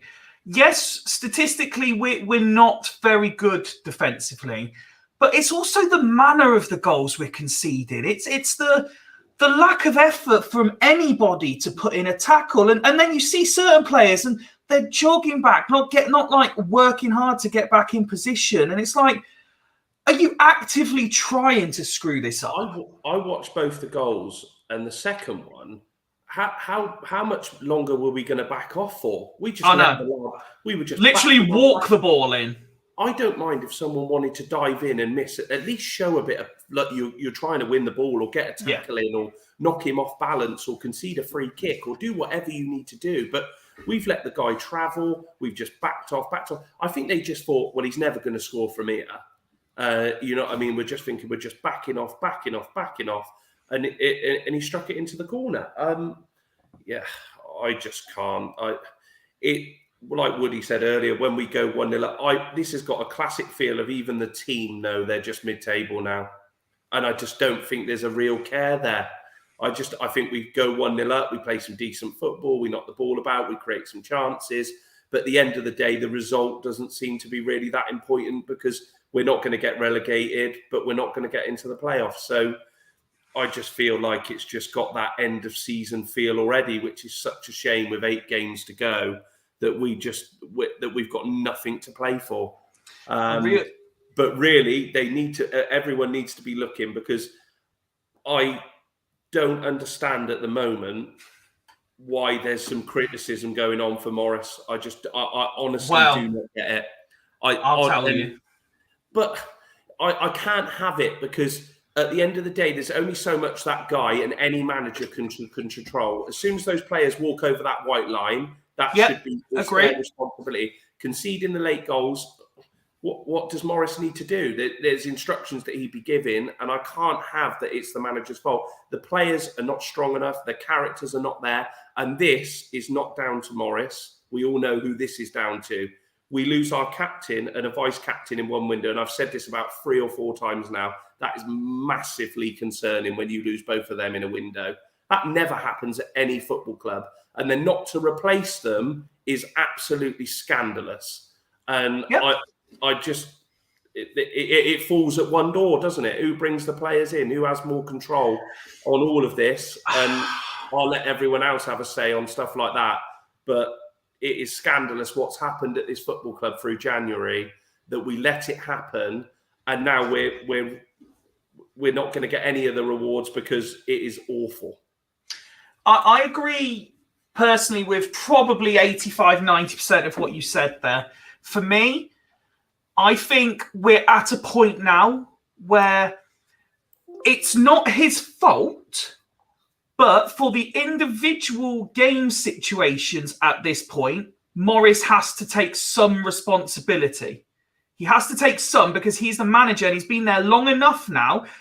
Everyone's been giving him, as I said before, this free pass because of injuries, suspensions, this, that, and the next thing.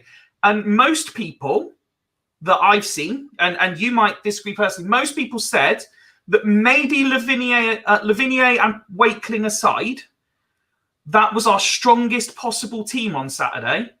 Yeah. So if that's his strongest possible team, then he's got no excuse for what happened.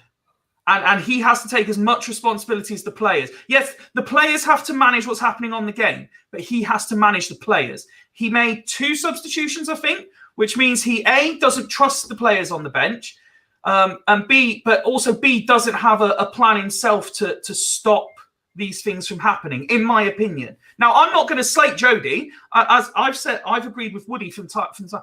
I think Jody will be really good for us, but I think he'll feel let down by the players. Like, the players aren't good enough for what he wants to do, in my opinion.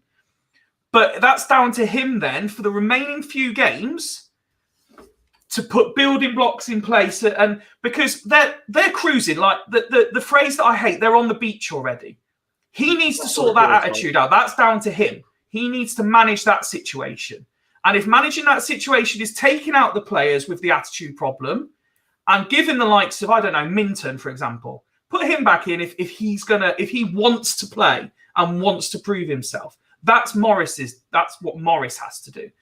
If he doesn't feel he could trust any of these players, the problem is a lot deeper, because all the recruitment and the stuff going on in the back, yes, completely agree with you. It's not Sandro's fault we conceded in the 80-something and 90th minute again. That's not his responsibility. You say about the changes, right? So he's brought Adeloy on for Austin, which I think we can all accept. Charlie, after 70, 80 minutes, a new fresh pair of legs at the top end of the pitch is not a bad thing. And he's brought on a defensive-minded midfielder in Kadji for Williams to replace. I don't see how more trying to stop to concede he could do much more. You look. But is he equally trying to win a game? As much as he's trying to stop conceding, is he actually trying to win a game as well? Is he trying to affect the game positively? I think when you're 1-0 up with 15 minutes to go, naturally your mindset will change to try and hold on to the lead to try and score one more. I think that happens a lot. I don't see any reason. We had chances in that second half, and we should have put the game to bed, and it should have been done and dusted. Look, I just can't have that. He's got, he'll take a slice, and he should, because he's the manager, and every manager will have to take some of this. But this is not his team. This is not his players. And I'll keep battering on, because the recruitment is not right. It's not right. And that's what's killing us this season. You can give you're giving a manager these sort of players, and he could be he could be Pep Guardiola. Pep couldn't do much more with this group. But you know what I mean? It's ridiculous. The players are not good enough. And that's the be all and end all. And like you say, they're cruising through the rest of the season now. So it's done. You know what I mean? Get to the end of the season. There's got to be a serious review, because this model will not get us out of League Two. I can guarantee you that.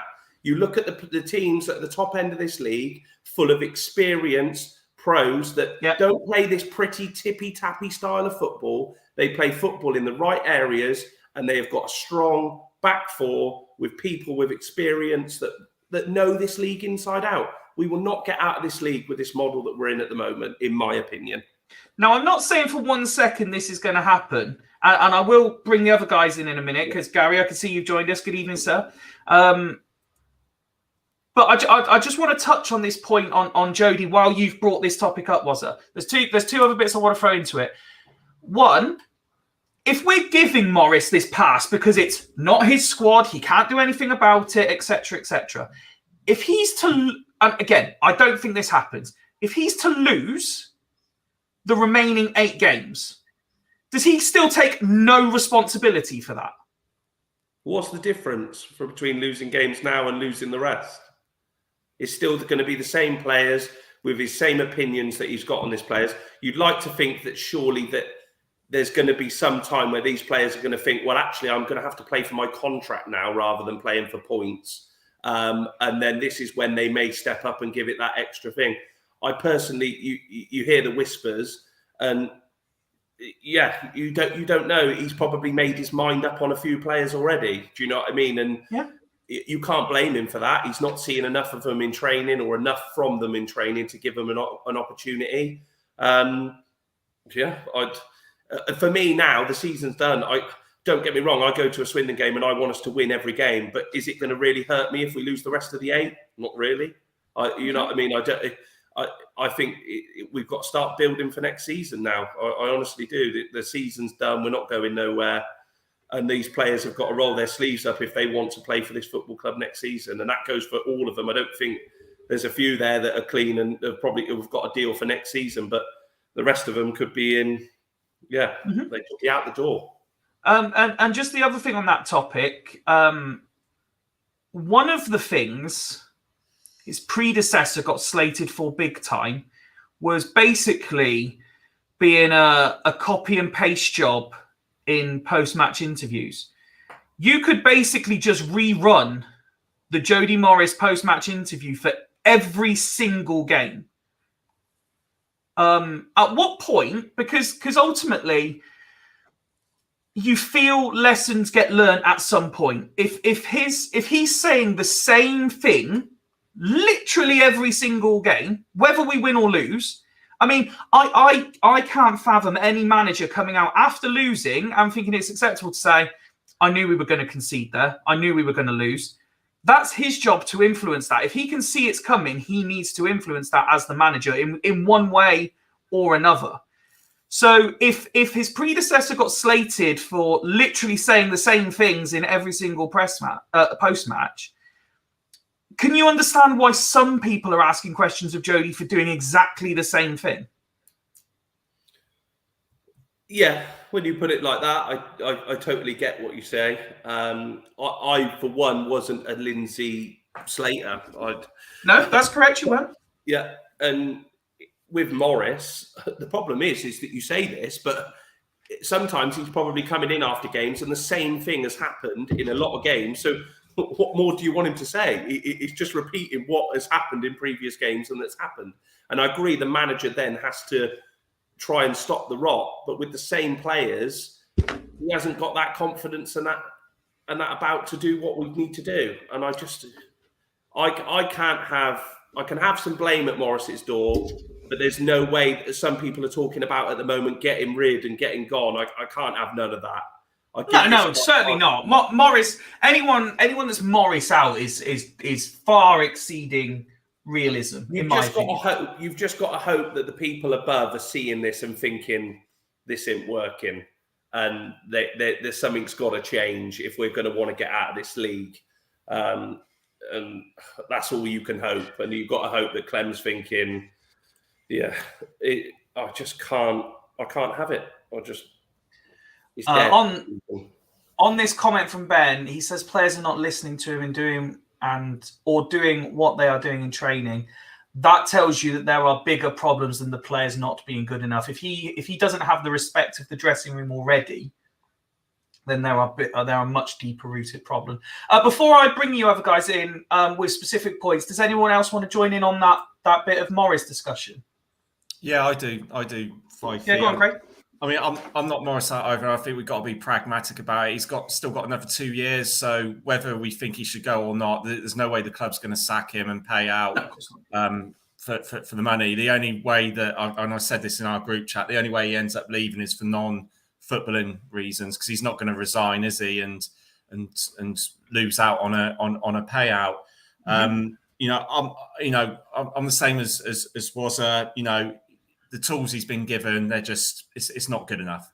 It's not good enough. But what I am concerned though with Morris is he out of his depth? Because he's he's used to playing and managing the elite, isn't he?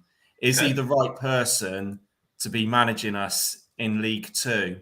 When we know how close David Artell was to getting the job. Now, I'm not saying he would have done any better with this group of players, but he might have managed them differently or been a bit more pragmatic. And it's just concerning that, and Jody Morris is quite rightly being criticised for some of his decisions and everything. I don't think it's entirely his fault, but I'm just concerned about the way he's managing the situation at the moment. And I'm kind of thinking, is League Two the wrong division for him? We've seen players of Jody Morris's caliber going straight into management at the elite end and doing relatively successfully and moving on, doing jobs. Maybe for him, League Two just isn't what he's cut out for. I don't think those questions have been asked, and that's not his fault if that is the case. That's down to the recruitment of him in the first place. Yep. You look at the managers who are in the top 7 at the moment. The majority of them have got promotions under their belt. Richie Wellens, Steve Evans, Paul Simpson, Stockport's manager, I've forgotten his name as well. All right, not all of them have. I don't think Northampton's manager has, and Bradford's obviously managed by Mark Hughes. So, but look, those are winners, and they're up there, and they've got that caliber of managing at this level and doing well at this level.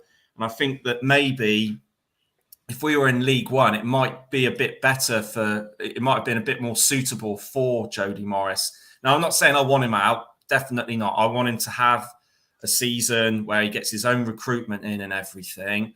But I'm just concerned that maybe the club have dropped another bollock here by making the wrong decision, because we know that it was so close for David Artell to get that job. And then all of a sudden it was Morris was in the running, and could that have been a missed opportunity? As opposed to being Morris out, it's almost, and forgive me if I'm misinterpreting it, you're almost saying it was the right decision, but at the wrong time. Yeah, that's pretty much where where I'm going with that when it comes to Morris. There's no doubt in his quality as a coach. He's got the pedigree there. You know, the proof is there. But for some people, it just doesn't work out in League Two, and I am very worried that this might be the case. I want to see him, like I said, get the transfer window in, a good pre-season in, not like the farce of last season where pre-season was an absolute disgrace. We'll go into it later about how the club's being run in general, but it was so amateurish.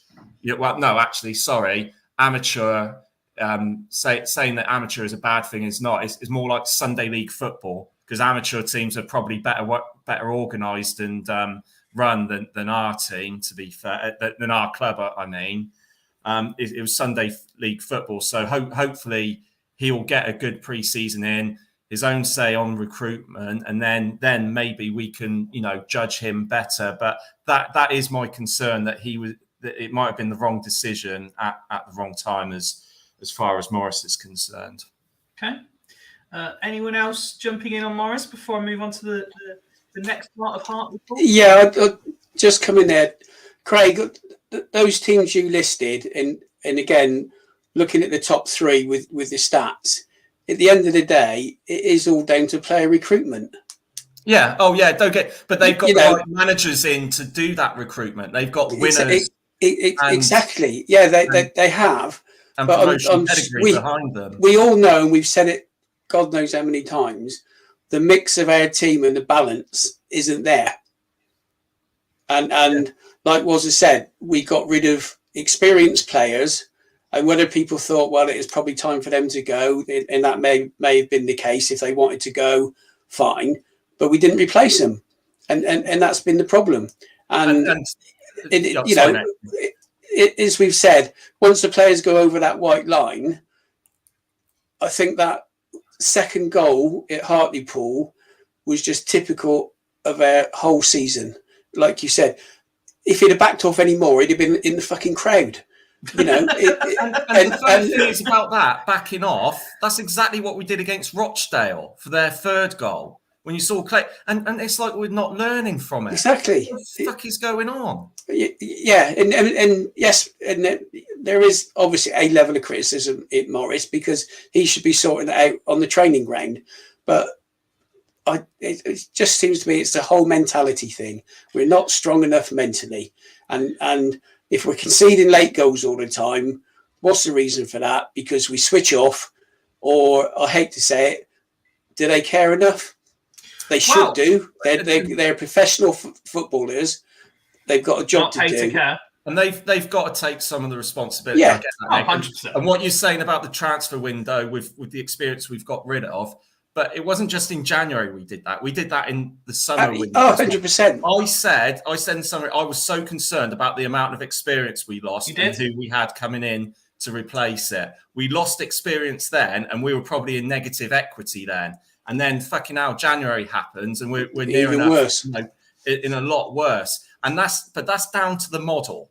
That is down to this fucking model where we're coming in and we're becoming a showground for. And the Low Strangers said, Dan Hunt said it well on the Low Strangers. When you turn around and say we're actively developing players to sell them, you're knocking $100,000 off their price anyway. Before you've even done this that. fucking $100,000 figure. If any of our players were worth that much in the first place is arguable. But we have a best free players.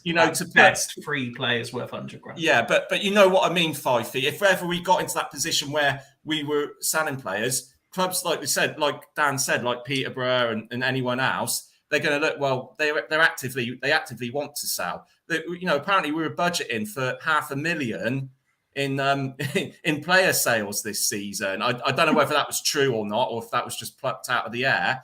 But fucking hell, the whole squad's not worth $500,000. No. That's for sure. So yeah. And again, it goes back. I'm sorry, I was digressing there, but the experience, we killed off a lot of the experience in the summer by doing things on the fucking cheap, and then we've done it again in the January transfer window, trying to do things on the cheap, and it's been to our own detriment. And at the end of the day, unless something changes with the model, it doesn't matter who we've got managing, it will be the same thing again next season. Well, if I can, because I want to link something both Craig and Nick have said and bring Gary in. But just on that point, Rob has echoed comments made slightly earlier. Evening, chaps. Evening, Rob. You could have Pep in charge of this lot and wouldn't get a tune out of them. The players aren't good enough, and even worse, so they are on the beach now.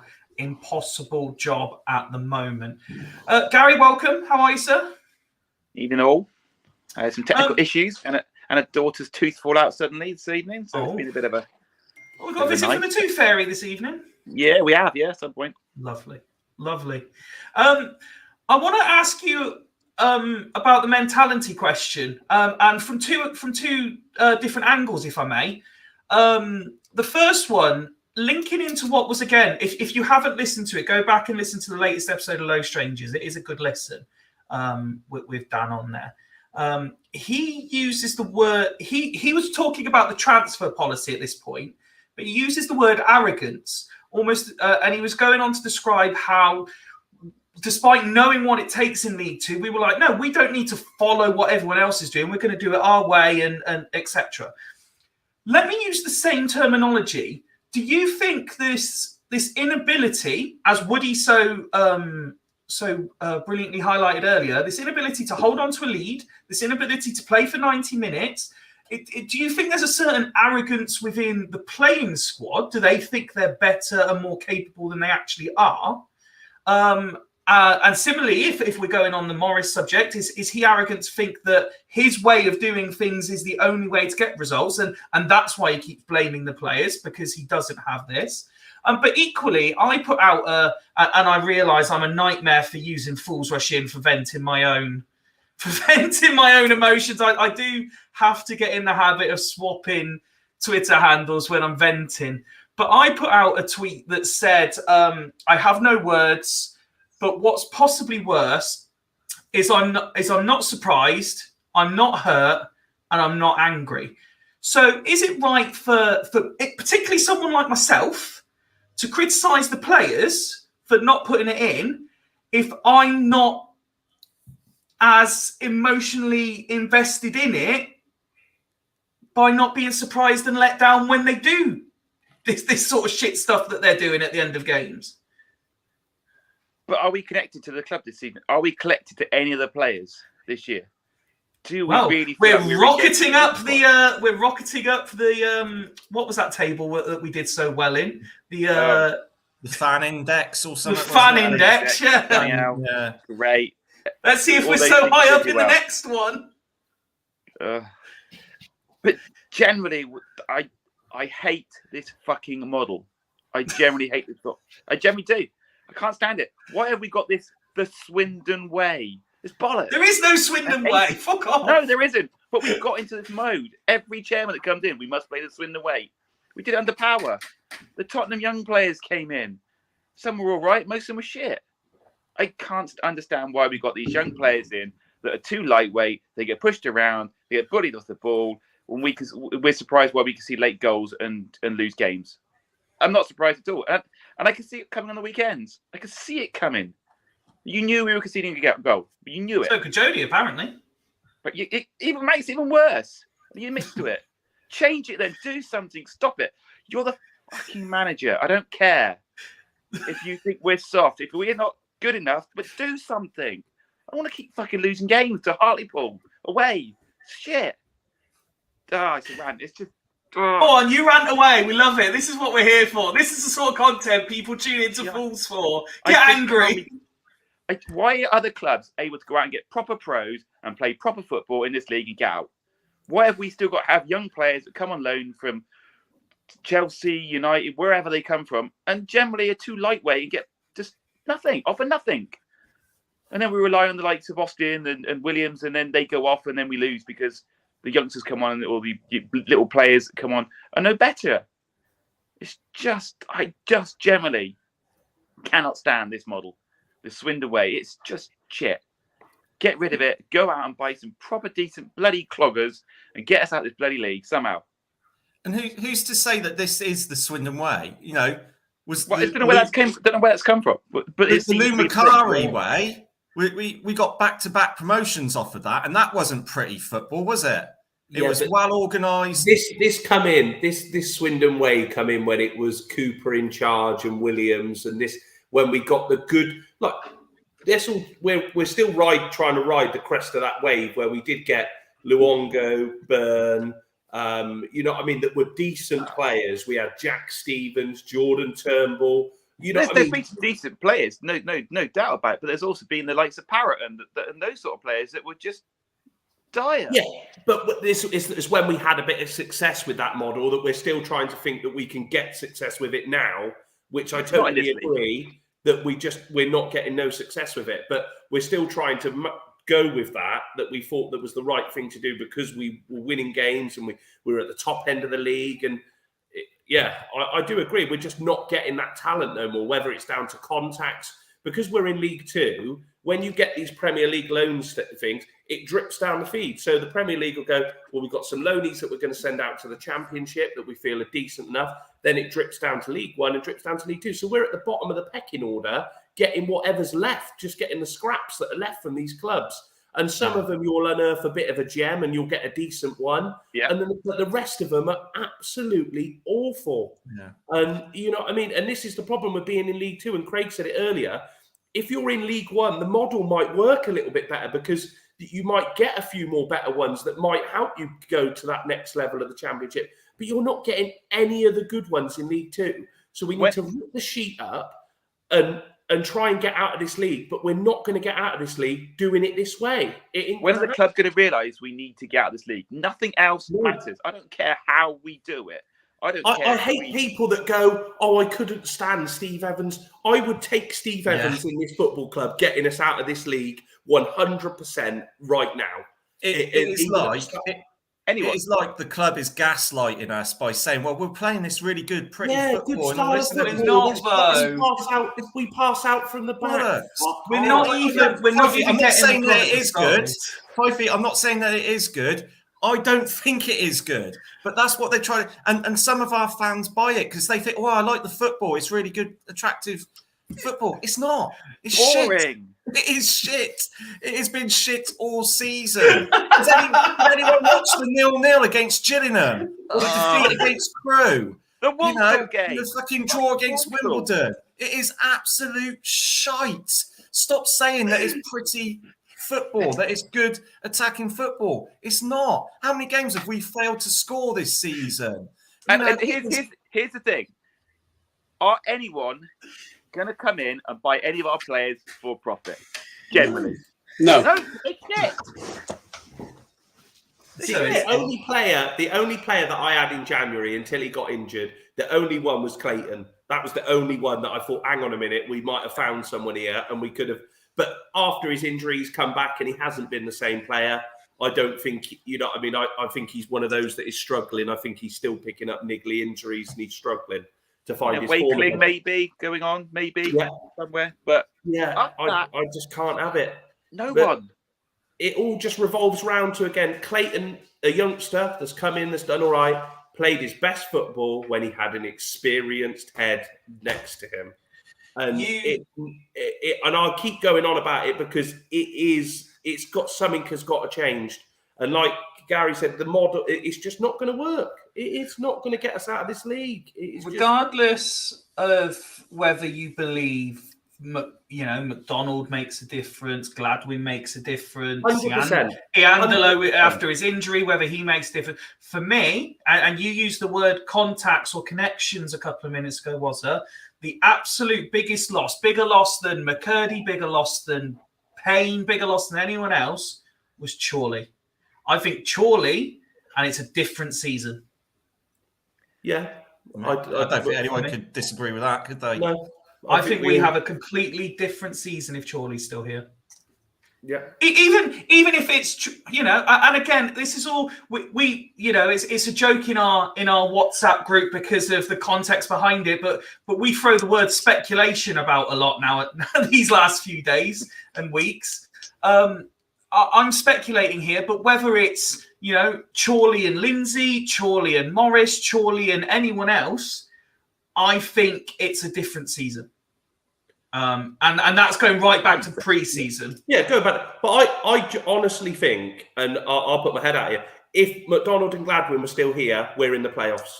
And that's how adamant I am about it, because you have lost your leaders in the team, the people that drag the youngsters through, that create a standard at the football club that make the youngsters want to get up to that. That looks like that's completely gone. That's just shattered. There's no leader. There's no two figures that people would think, right, we've got to hit those standards. We got to, you know what I mean? And that's what's killed us, massively killed us. And I agree with you on the Chorley situation, but the leaders have gone, and it's the footballing side is killed us, absolutely killed us. Nick, let's take a couple of minutes just to show our respect for our hosts and opposition, because what they did do is, while our players are on the beach, they still had something to fight for, and they fought for it and got what they probably deserved in the end. Yeah, well, any team who's in that bottom 4, 5 are fighting to stay in the football league. Simple as that. So they can go out there and basically say, look, we've got everything to lose, whereas us, we've got nothing to lose because we ain't going anywhere. We ain't going to get in the playoffs now. We ain't going to go down. So it's that mentality thing. The teams at the bottom, like your Rochdales, your Hartlepools, your Crawleys, they know if they don't put that effort in and get that result, they're saying goodbye. And once you go out of a league, whatever league it is, it's bloody difficult to get back out of it the right way. I mean, we come down from League One, and we're struggling to get back into League One.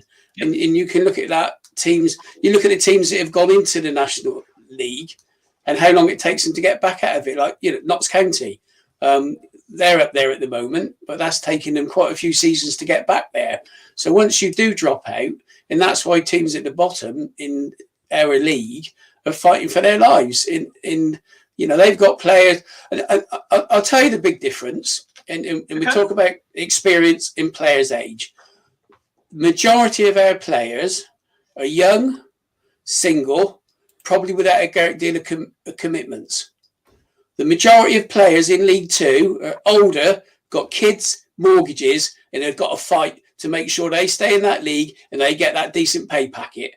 And I'll go back to what I said the other week. Reading Danny Wilson's book, he said when he first come into a team, one of the senior players had him by the throat in the dressing room and said, if you don't perform, that affects me. That doesn't help me on the pitch. I've got a mortgage to pay. I've got kids to look after. You bloody battle and you do a job. And I think that's the mentality thing. They haven't got a reason to give that 110% and know that if they don't, they're going to be in the shit. And to me, that's one of the biggest issues. And we can all keep on the reasons why it is. We all know the reasons why it is. And to me, that's where we are. And I think that's a big issue with having the type of squad that we've ended up with. Woody, just leading on from the first point Nick made there, I did see one tweet which really was a sobering moment for me, for want of a better phrase. And Nick was just talking about how difficult it is to get back to leagues when you've come out of them, etc. As the league table stands at time of talking, we are 17 points behind third place Stevenage. We're 16 points ahead of 23rd place Hartlepool, which means officially we're closer to non-league than we are to League One. Interesting way to look at it. But first of all, to be young and single, how much I would love to have a guy just grab me by the neck and say, pull your fucking act together, son, because I've got a mortgage to pay. I would love those days back. So you're not that old yet, Woody. We can still tell you to get your act together. No, I've got a lot of experience though. So what was the question? We're not going to get relegated. Let's be totally honest. So I kind of see that as irrelevant. I don't think we're necessarily going to go ahead and lose our remaining 8 games, but it's which arguably we would have to do. And if we do lose them, then to be fair, we deserve to get relegated. But Yeah, I mean the lads. I've not really chipped in. The lads have kind of covered it all, really, in my opinion. That we've said all along that the recruitment wasn't right. Are the players on the beach already? Potentially, this is where I'm. When we reflect on the Morris comment about what he's saying our post match, for me, I don't tend to listen to his post match. The same reason I didn't listen to Lindsay's. That they haven't had the media training. They haven't had. This is their kind of first cameo, so they will. Jody knows how to talk to the media perfectly well. He's had plenty of exposure during his career to doing interviews. Since he's been doing coaching, he's been a semi-regular on Talk Sport. He knows how to talk. Yeah, but I mean, when you're talking about a team that is not necessarily the team that you want to manage, which I think is pretty clear in his interview. He signed a contract. He wants to manage them. Yeah, but he probably signed the contract. He probably was talking to us at the beginning of January and was being told he was going to get a decent load of transfers. He was also told he was getting an assistant manager, which he didn't get for ages. So, I think the proof will be in the pudding in terms of, he's made it very clear now that he wants charge of signings, in one way or another in the summer. If he gets that charge, and then he starts shit, I'll hold my hands up and I'll say, fair enough, Jody, sorry, mate, you're not cut for League Two. That doesn't make League Two elite. And I think this is what League Two is not its own special division. Yes, okay, you need, it's good to have people, promotion winners and all that kind of stuff, but it's not its own special division. Football is football at the end of the day. But what Jody Morris is trying to do, which is showing his inexperience, is he's trying to play the way he wants to play with players that can't play the way he wants to play. But it's difficult. I'm nowhere near a professional level, but I'm exactly the same. My teams will always play the way I want them to play, and the results will go the way, depending on if the players are good enough. Because I'm not a good, experienced enough coach or manager to be able to coach every single player individually. That's where I rely on recruitment. That's where I rely on things like that. Because if anybody, even Pep Guardiola to a certain extent. Pep Guardiola, yes, he is probably the best coach in the world. There's no doubt about that. But let's not forget that he's also probably got the biggest transfer budget in the world. He's also got a very, very good squad. He's got a very good whole squad. So this kind of argument of if Jody Morris, we're expecting him to improve every single player individually, it just doesn't happen. That doesn't happen in football. There'll be players that play. Would you say he's improved any player? I don't think you can't improve a player over 11 games realistically when the team were on the decline anyway. And I think it's. So what has his impact been so far? Well, probably relatively minimal. But what were we expecting? I said when we appointed him, you remember, you go back to the episode, I said I think he's a great appointment for the club, but he ain't getting us out of League Two this season. And it brings us back to that model that that you guys were talking about earlier. We know that model's not going to work. It didn't work for Crewe for so long, and then all of a sudden they change it a little bit, and then I think they got promoted the first season. They pulled away from that model, So I'm not saying I'm against the model. I want us to bring through youth. I want us to do it, but we can't have the whole team full of it. And I know there are a lot of people now that are kind of coming out and saying like, "Oh, Sandro, why are we blaming Sandro? We should be blaming Morris." Okay, let's blame Morris.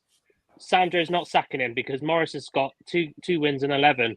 Hold on a minute, who's to blame now? Sandro again. So, regardless of whether you think Jody Morris is good or not, if he's not performing for us, Sandro's still got to make a decision. So it all does boil down to one man and potentially even the man above him. That is why our season's been shit. There's no other thing around that. I saw Cozzy's comment on that come up, but there are plenty of players. There are plenty of people that have gone into management that have been higher up. Admittedly, I can't think of an example at the moment, but there are plenty of players that were fucking brilliant players and then gone in to manage sides and weren't that good either. So it's Tony Adams. Yeah. Tony Adams, prime example. Paul Campbell. Tony Adams went in to coach Portsmouth and then gave them one of their worst defensive records ever. It's just kind of so. Gary Neville. I'll give Jody the time. But and I agree with Cozzy there in terms of if he brings a load of shite in and we play shite, then yeah, of course. But I want the club to say Jody has control over his transfers, because at no point was Lindsay had control over his transfers. No point did Garner have control of his transfers. It was all done by Chorley, rightly so, and now Sandro. So, as Wazza said, I think it was Wazza, said that he just hasn't got the tools. He hasn't got the tools at the moment. The squad's not good enough. So even if he, I thought in some ways, fair fucks, when he brought Charlie Austin off a few weeks ago, I think it was after probably about 55, 60 minutes. And I thought, yeah, do you know what, fair fucks, because he could actually get somebody, the crowd could turn against him the amount of times he's brought Charlie Austin off. But as Wazza said, we ain't getting 90 minutes out of him very often this season. And, and at the end of the day, if he's not playing well, that doesn't make him indispensable because he's a club legend. So he is making those big decisions. The problem is he's got nothing on the bench to replace it with. I know we could give Adeloy a chance and all this kind of stuff. Yes, I want to give Adeloy a chance, but he isn't good enough. He isn't our Lord and Saviour that's just going to come on and change everything for us. Because if he was, he'd be used a lot earlier. So that's what it is at the end of the day. It's just a boring mid-table finish. Mark's favourite saying mid, So it's and it's just disappointing because when I think of last season, and I'm not saying we overachieved, underachieved last season, but when I think of all the shit that went against us last season, how arguably well we did. I'm not saying it was brilliant, but considering all the shit we were under and the players we managed to get through the door and all that, this season should have been a correction season. We should have always be aiming to go one place further than what we did last year. I was expecting a minimum of a playoff final. We were told we got a better transfer budget, a wage budget. We may have a better wage budget, but all we've done is fill the squad with shit. Because if we remember last year, we said that our first 11 was really good, but the backup wasn't very good. This year, we've kind of gone first 11. So last year was first 11, and then the backup was here. Now all we've done is done that. We've kind of kept the backup the same and brought the level of so where we backfilled with worse quality, so to speak, it's a shame because, like Nick said the other week, players will need to take responsibility. Of course they do. They step over that line, they perform. But in some ways, they're just earning a living, as Nick said. They've come in, they've been told they're good enough to play for Swindon, and they're obviously not. Can you blame them? If somebody told me at 35 years old, can you come play Swindon? I'll give 100. Give me £100 a week, and I'll go play for Swindon. I'll probably bang in a few goals in our net. But it's just ridiculous. I just think that there's no point sacking Jody now. I'm totally against that, and with Wazza on that, there is literally no point sacking him now because what are we going to achieve? We're going to bring in another manager who's probably going to charge us more because he wants the risk element. He wants that saved. As Craig said earlier, he's got 2 years on his contract, so it would be expensive to bail him out. It would be expensive to bail him out at the end of the season. So, but that doesn't mean that if he starts shit next season that he doesn't go. I'm not eliminated that. I didn't want Lindsay to go. I was one of those that wasn't surprised that he went, but I didn't want him to go. Mm-hmm. And at the end of the day, the league table, regardless of how much I like Jody, the league table is showing that Lindsay did a good job. We cannot deny that we were in and around the playoffs, and now we're not. And in fact, now we're singing 12 points behind the playoffs or whatever. So, so it points in one direction. Clem and Sandro have a lot to answer for. But it's else, it's worth also it's worth giving just a little bit of credit to Lindsay because if form guide continues the way it is, it looks like he might save 2 clubs from relegation this season, which was a tweet I saw that made me chuckle the other day as well. But it's interesting what Woody said about like last season. It's like everything that we did right last season, recruitment-wise and everything else, it's like we've looked at that and thought, let's do the complete opposite of that this season. That's pretty much how it's come across. We didn't go up last year, so let's change it completely. Let's just change it completely. Totally gut the team that perform that. And I was with you, Fight. You know how I feel about last season. It was a missed opportunity, but they did well. They did well considering where we were at the beginning of the season to get to that point. I still think it was a missed opportunity, like yourself. But it was like everything that was positive about that. We've turned around and thought, yeah, let's do the complete opposite this season. And I just can't get my fucking head around it. We've got backwards. There is. Can I just say, just one point? You talked about Lindsay was doing okay in what he would have done, but let's not forget he still had Gladwin, McDonald, and Reid available to him. And he didn't have Austin though. Didn't have Austin. Yeah, but what's in reality? Well, we're not playing to Austin's strengths again because we haven't got the players to do it. But we've all said, we've said it earlier tonight, that we lost that level of experience from the side and didn't replace him. And Lindsay had those players available for him. And it's also actually, that's a very good point, Nick, because I think, what was I listening to? Oh, it might have been Swindon fans' favourite lower league look. It might have been that, because I think Liam called Ben out for this yesterday. Because he went through, he said, over the course of the season, who have been our 5 most experienced players, I think it was. And Ben went through them and he said Gladwin, McDonald, obviously Austin, etc. And Liam went through and he said, so Swindon are crying out, and Swindon fans in particular are crying out for this experience, yet for the most part, you know, we have people openly saying Gladwin shouldn't be part of this team anymore. Iandolo shouldn't be part of this team anymore. McDonald shouldn't be part of this team anymore. Reid shouldn't be part of this team anymore. So Swindon fans are crying out for experience, but all the experienced players, they were saying, shouldn't be part of the team. Swindon fans just can't decide what they want. You don't realise how valuable they are until they've gone. And that's the problem. 100%. And I'm totally with you, Fifey, there, that our fans have probably not, I'm not saying push the club into this because the club make their own decisions, but how many fans did we know that didn't like McDonald, didn't like Gladwin, weren't really, not a big fan, not that Ellis is one of our experience, but has been at the club a long time. A lot of people started turning on Ellis for performances, saying that he's not been good enough. And you don't realise how important they are to the team until these lads are not in the team no more. And I think that's what's massively, we've gone down this route that, we've got to get rid of McDonald because he can't pass a football. But the lad could bloody defend, let's put it that way. He could head a ball. And we've also got, I also think as well, if Lindsay doesn't go, Gladwin doesn't go. Yeah, I'm with you. I guarantee that. Lindsay doesn't go, Gladwin doesn't go. Yeah, but but fans wanted them to go, but they wanted them replaced. That's the thing. They weren't just saying, let's get rid of these players and not replace them with people. Let's not retrospectively look back and reminisce as if they were brilliant. You know, Gladwin wasn't brilliant. Reid, but would have made a significant difference if he stayed. Reid, well, we don't know that, do we? I don't know. I personally still feel he was one of our better players for the first half of the season. I'd argue that, but Reid was poor. McDonald, Reid, I'll give you. McDonald was average. You know, this whole thing about that he made mistakes, but then he made up for them. Well, you shouldn't be making the mistakes in the first fucking place. That's the way I see it. But is he better than what we got now?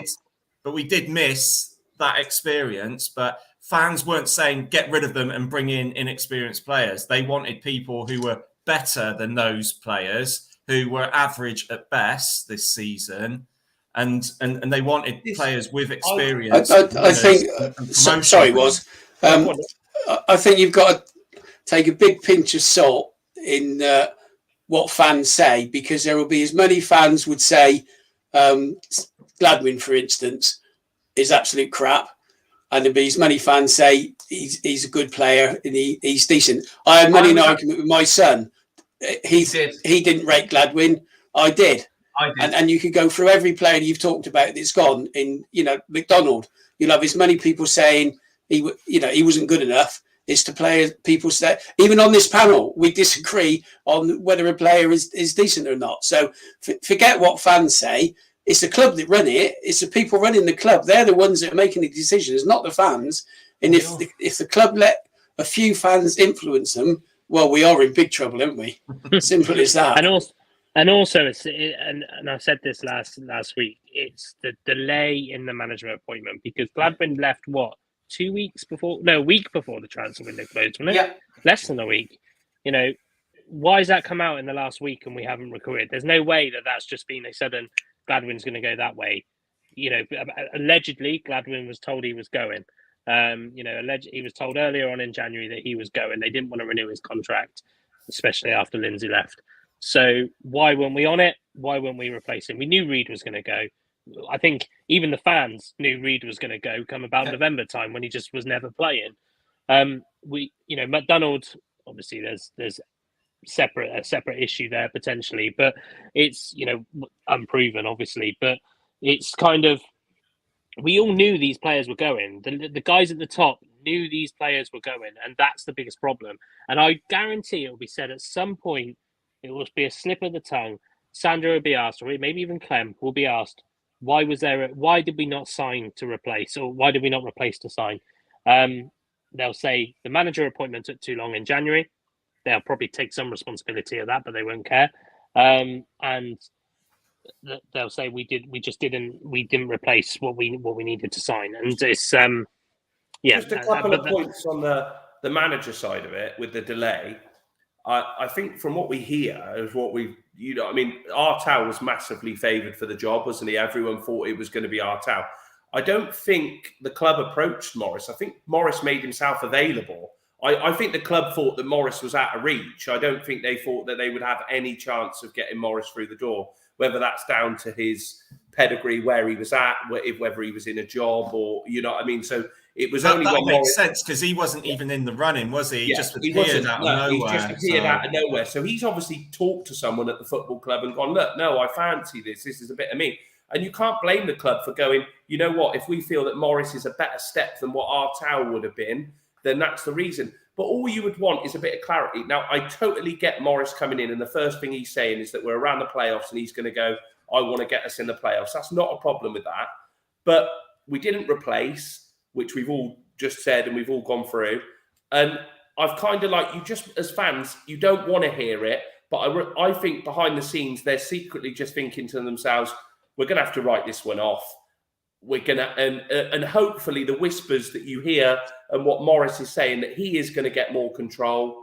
We all agree that we don't think Sandro's up to the job.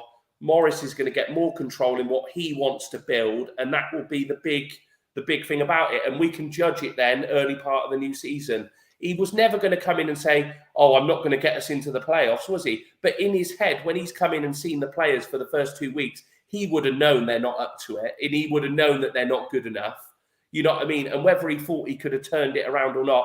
And I respect the club. A few weeks ago, we probably had an opportunity to sign Mariappa. But what was he going to do 3 weeks ago at the age of 36 for us? And a lot of people moaning a few weeks ago going, oh, he's gone up to Salford now. But the club would have chucked him a hatful of wages, and would it have made a difference to our season? Would it heck? You know what I mean? So I think this is... No, I couldn't have had it. I like an experienced head, everyone knows, but I think it was too far gone. You're relying on a free agent to come in and hit the ground running straight away at that age. I couldn't have it.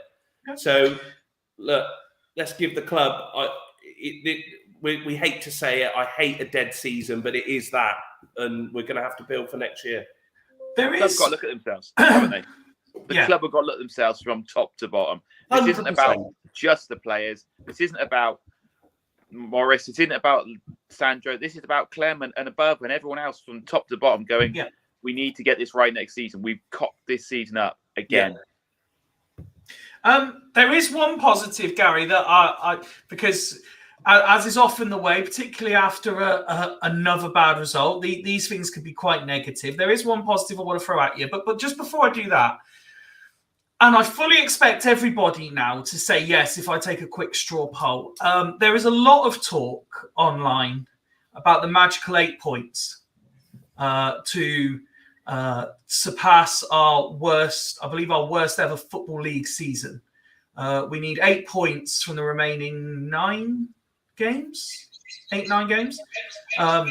Do you guys believe that?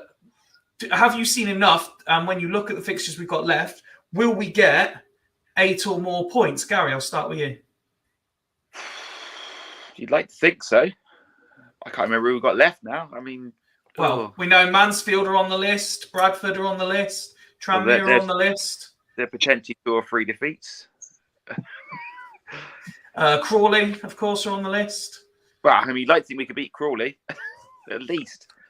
But I mean, that's another 5 points then still.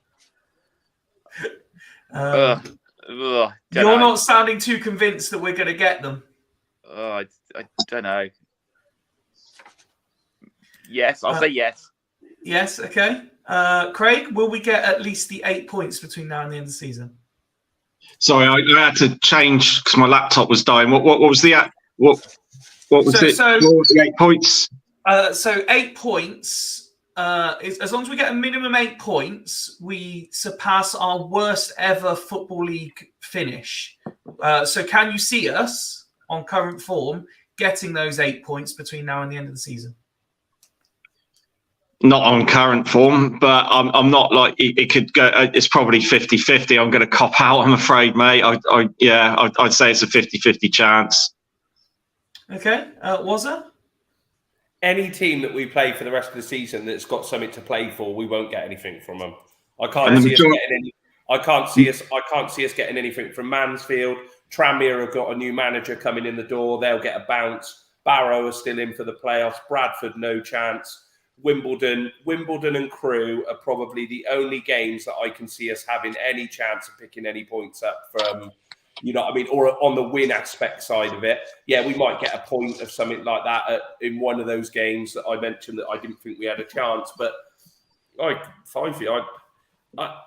whether they really care to say whether it's going to be a better, you know what I mean, whether they're bothered about getting these 8 points is the next thing for me. But I reckon we'll probably just scrape it. I think we'll get a couple of wins. I think the Crawley factor at the end of the season will add a bit of a spice to the last game of the season. I think a lot of people at the football club, Lindsay will want to get one over, and I think maybe it will create a bit of an atmosphere to that game, whether they're still fighting for their lives or not. I reckon we'll just get there, but no, it'll only be a couple of the games that I think we'll pick something up from. Okay. Nick? Yeah, I've been just going through exactly what was said there. We've got Mansfield. Can we see us getting anything out of that? No. Tranmere might get a draw out of that. Barrow, Brad. The one I don't care what we do now, as long as, and the one team I want to beat and beat well is Bradford. Absolutely Bradford and Crawley. If we just get those 6 points, I'll be happy. I don't give a crap anymore what we do in the other games. Whether we got lowest points ever, it doesn't matter. It doesn't matter whatsoever. And the other game, Wimbledon, because I'm going to that, and that's costing me bloody train tickets, food, etc. So that's the 3 games. We win those 3 games, and I can finish the season happy. And if we only have to win one, if we beat Bradford, I will finish the season happy. Simple as that. You know where that's coming from. Woody? I don't know what you're on about, lads. We're getting 24 points out of the next 8 games. So I think you need to be a bit more positive, boys. I think we'll get the 8. I don't really care. Same as Rosa, to be totally honest. Like, it is what it is. I mean, it's our lowest league position ever, but the league's changed so many times in terms of how it's structured, how it's set up, the teams that are in it. I don't really care. The only factor I care about is we're still in League 2. I couldn't give a shit if we finished just outside relegation. We're still in League 2. So yeah, it doesn't bother me. I'm not going to say I necessarily finished the season happy, but I'm not far away from Nick on that aspect. Obviously, I'd like to beat some of the big boys.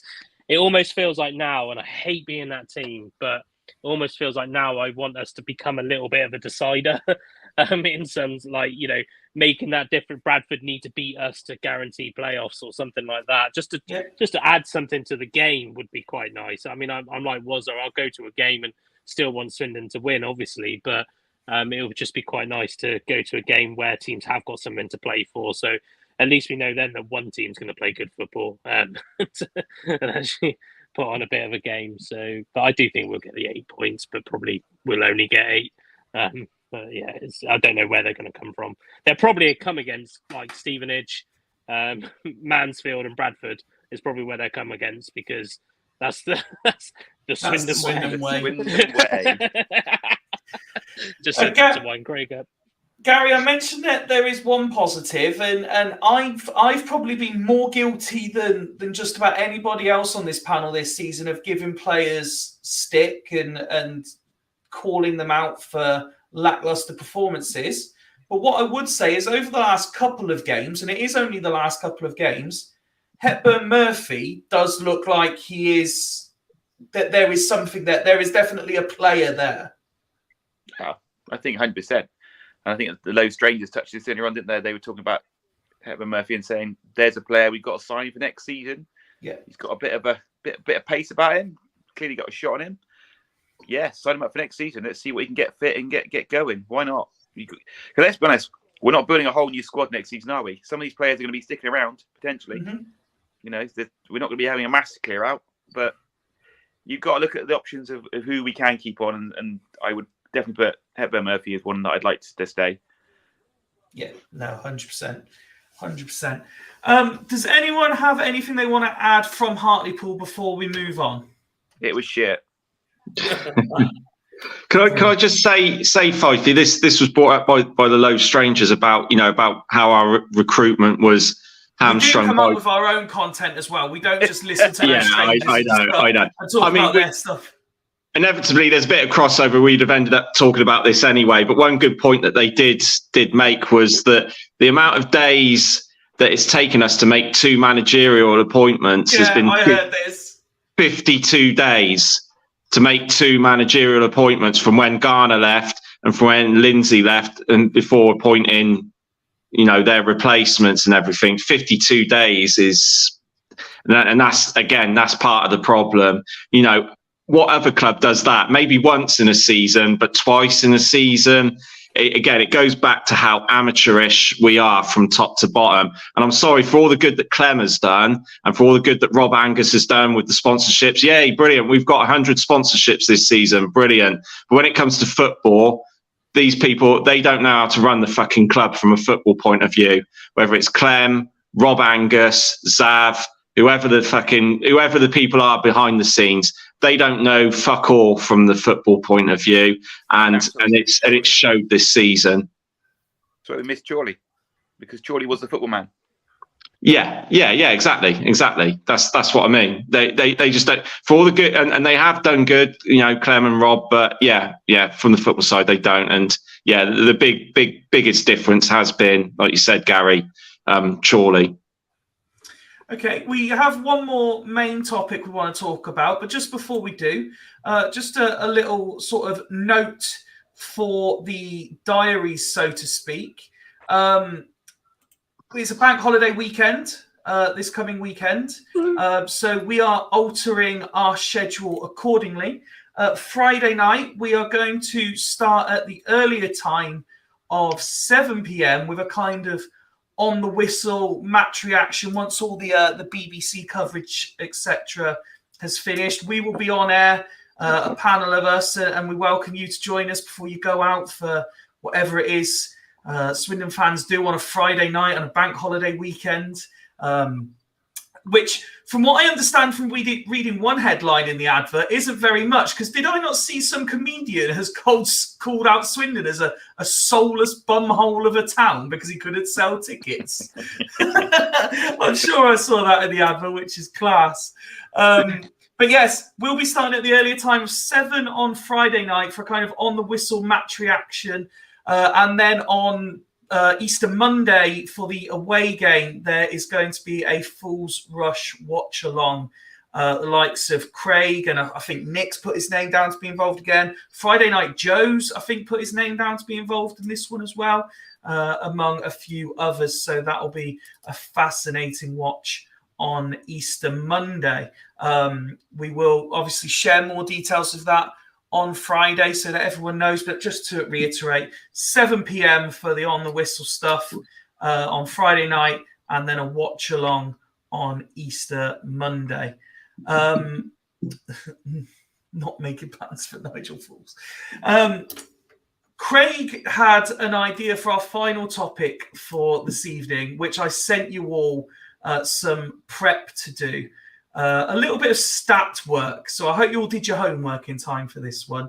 And it was we didn't want to have the discussion until we were on camera, so we couldn't influence it. But it was just how much of a contribution do we feel the current squad are making? And Craig kind of had this theory.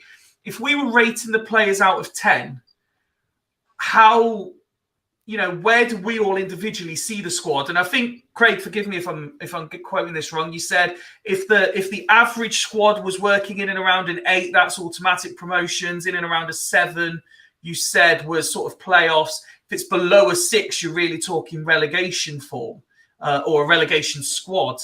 So we went through all the kind of main protagonists in the first team squad, and we're not going to spend a great deal of time going in depth on the pros and cons of each player, but what we thought would be interesting is to just kind of see where we all individually rate these players.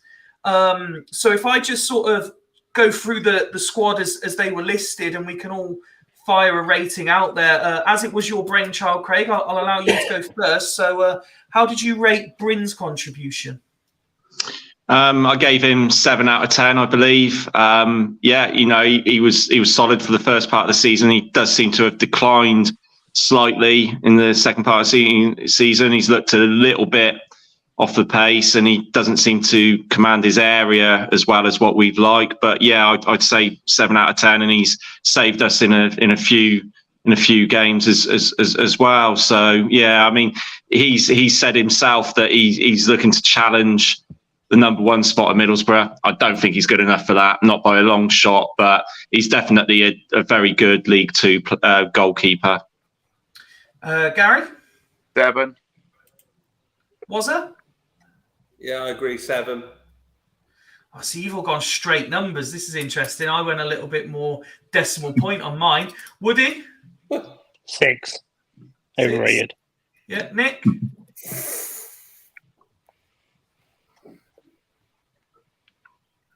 Nick's on you're mute. mute. 7. I rated Bryn personally as 6.7 for the season. Oh, so a 7 then. Same. I was 7. Yeah, round it up. Stat out. I had to go very particular with mine, because there were some players who were just marginally better than the others, but they weren't good enough to really get that name. You'll notice virtually all of my players are 6 point something, and because we're very average. So the next player, we'll go reverse order this time. So Nick, what did you rate Hutton? 6. Woody? 6. Was it? 5. Ooh. Gary? 6. I nearly went for 5. Just before I go to Craig, why did you? The 5. Do you think he deserved a bit more than that? I mean, you've obviously I nearly got 6. went for 5, to be fair, because defensively he's shite. But yeah. No, you're brought in to be a defender, and you can't defend. He showed it. Actually, I'm going to change mine 5. I'm going 5. That's generous. We weren't supposed to sway. You weren't supposed to sway each other. He showed it on Saturday that he loses his man far too often for me. As much as he's great and putting balls in the box for me, play him as a winger if we're going to do that. Don't play him as a right back, because that's what I'm judging him on. And the lad can't defend. If Peterborough come knocking in the summer, bye-bye. I'll drive him up there. Oh, don't you start. Fucking hell. Shut up, Ben. I went a Save on Tyres fan as well and get a load of advertising. That's what I'll do. I went 6 5 feet, and I'll tell you why. Like, people are he's so overrated. Fans have been going on, he's one of our better players because he's made 8 assists. Well, 2 of those were against Rochdale, and they were shit crosses. I think 2 of them were also against Mansfield.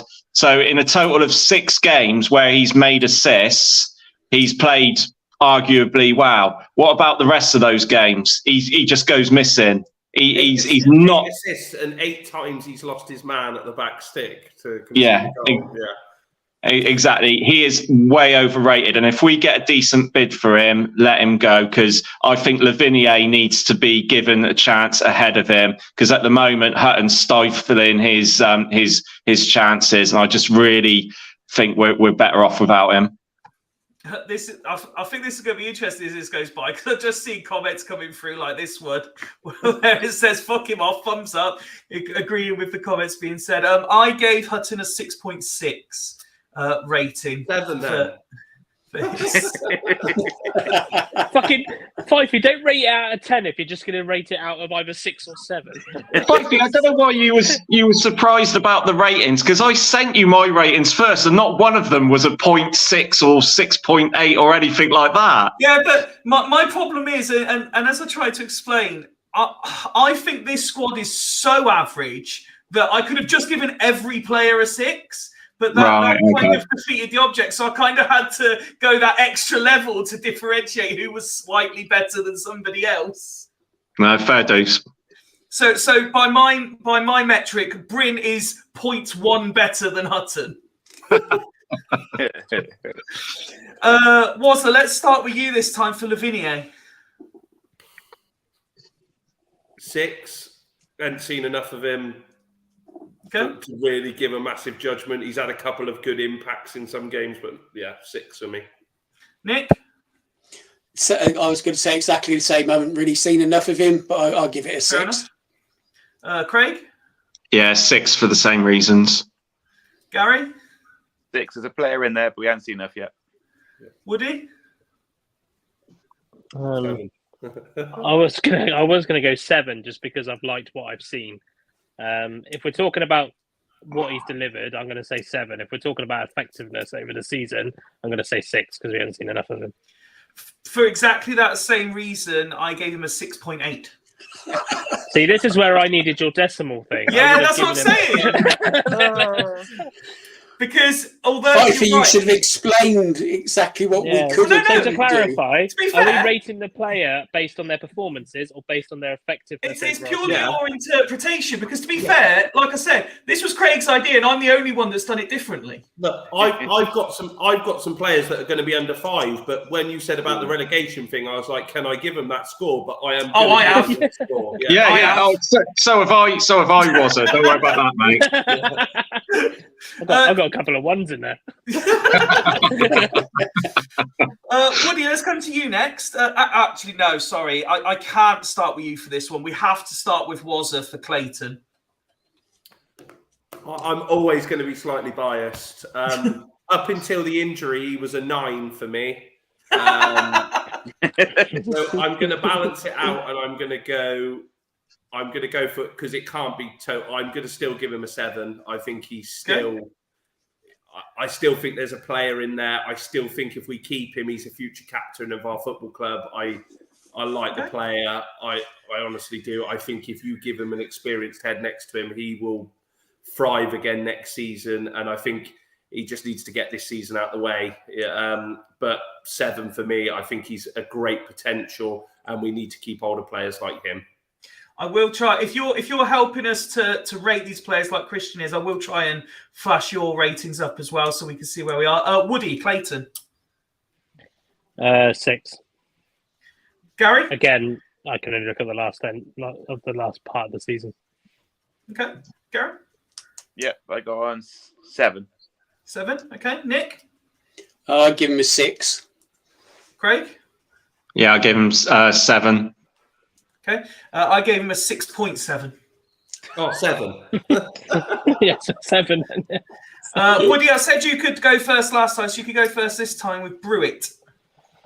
This was a really hard one because I like what I see, but I can't deny the fact that he's conceded a lot of goals. He's still part of a defence, conceded a lot of goals. So I'm afraid it would be a 5 if it was all his fault, but I'm going to go with a 6. Okay, Gary? Yeah, I went a 6 too. I think, again, conceded goals, being in that defence. But I think there is a little bit of a player in there as well. Was it? Yeah, 6 as well. Nick? I'd give him a 7 on the basis that he's come into a team that have been struggling defensively. And like you say, he looks like there's a player in there. So I'll give him the benefit of a 7. Christian's getting involved in the decimal metric. I like it. Craig? Yeah, I'd give him a 7. I don't think that many of the goals. Yeah, I did. Yeah, I'm not going to be a hypocrite, Fifey. No, that's fine. Yeah, I don't think many of the goals he's conceded, although he's been part of a team that's conceded a lot of goals, I don't think many of them have been his fault. And I was so dead against him when he first came in. But yeah, I'd say he's a 7 at the moment. Okay. He's got the lowest rating from me of the players so far at 6.5. Craig, I've realised the last few you've ended up going last, so I'll let you go first this time. FBT. I think I went for an 8 with FBT up until he got injured. I think he's been our most consistent player this season. Okay. Let's go. Wazza next.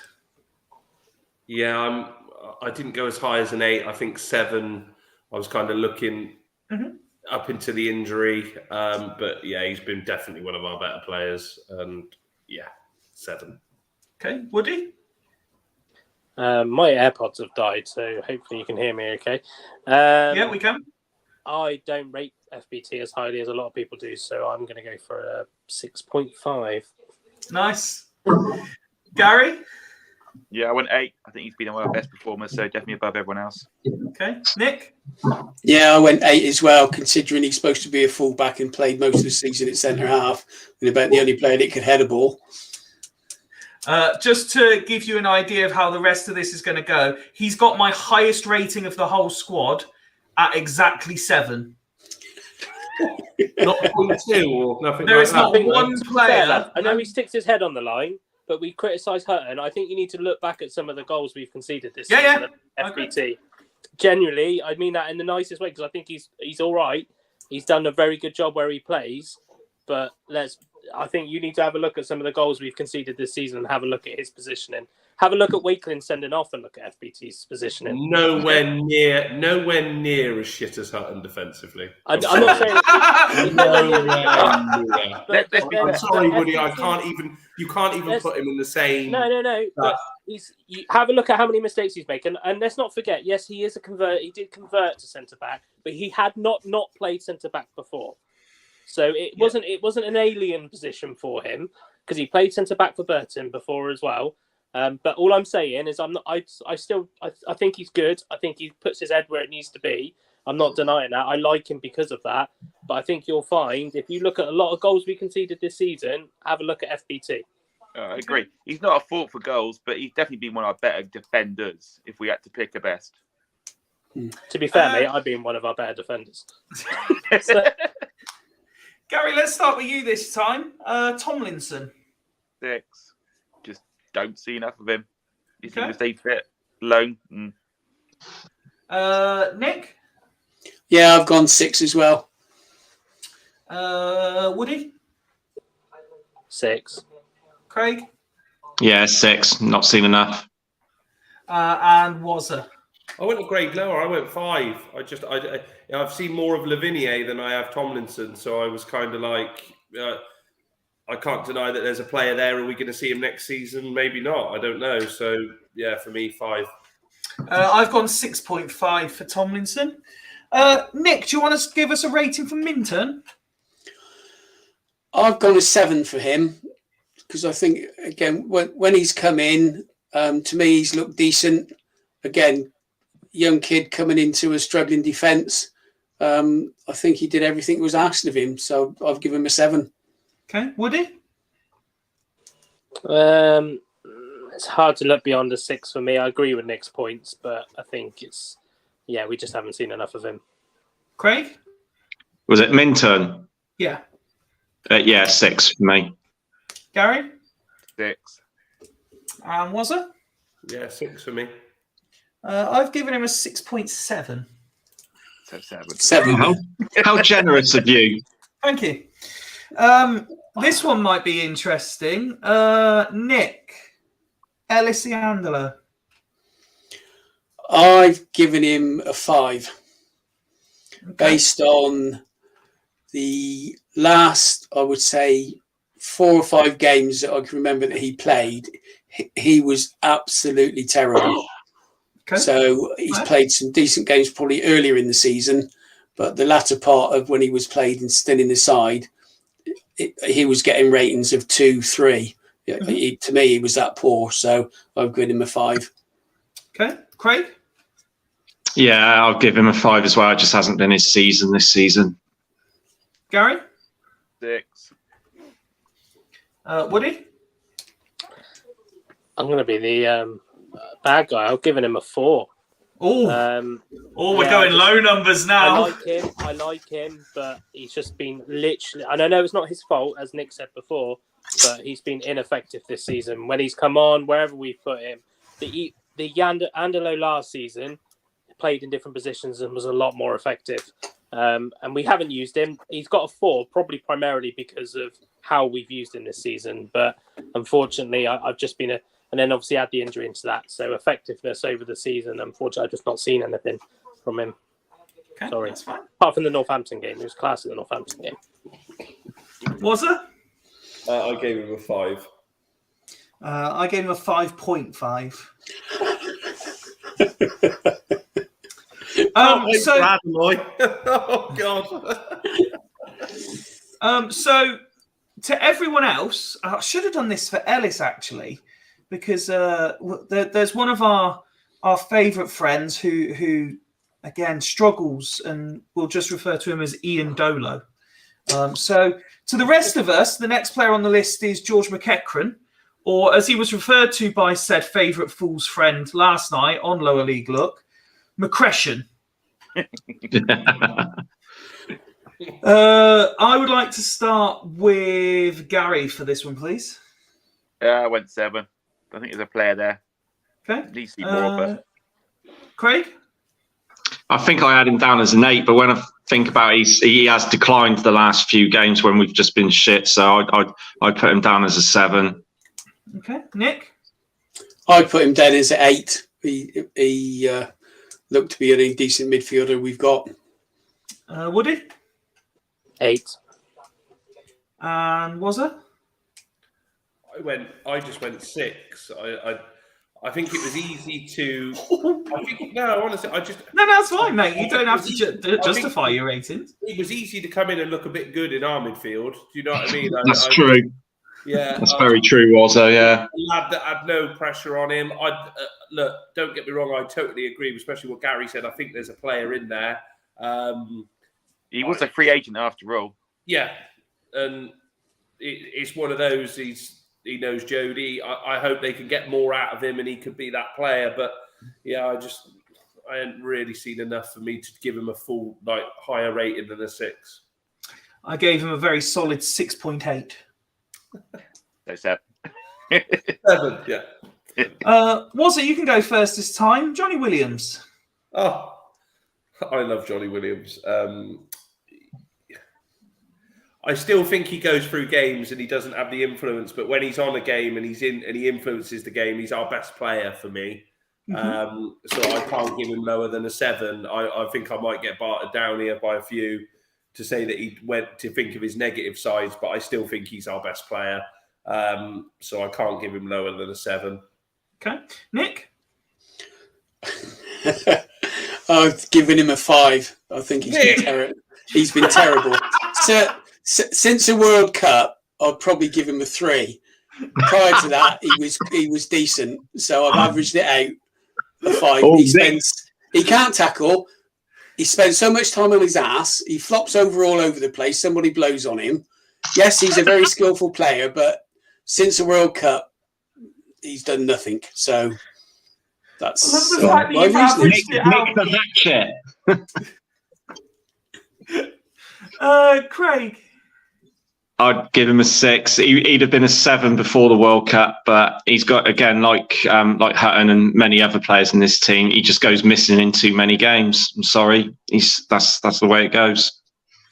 Woody? 7. Gary? I like Johnny Williams. 6.5. Hey!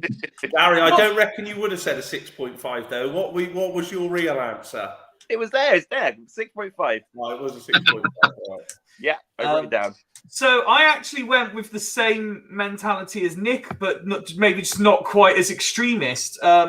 He if it was before World Cup, he would have been the highest rated player. But I've had to significantly mark him down post World Cup, so I've given him a 6.7. Yeah, but the whole team's been shit post World Cup. and that's why only FBT is rated a 7 and nobody else. So we saw the comment earlier. Who was it that said? Was it AC that couldn't wait? Well, now the time. Yeah, it was. So here it is. Darcy is next on the list. Wazza wants to go first. 4. Wow. I honestly, I can't. I just don't see what he offers. Okay. Honestly, Gary? 5. And that was scraping it. Craig? 4. He should have been an actor because he does a very good impression of a professional footballer. Nick? Yes, it was. I'd give it a 5. Just you can't give Williams a 3 and then give Darcy a 5. Nick. You can't do it, Nick.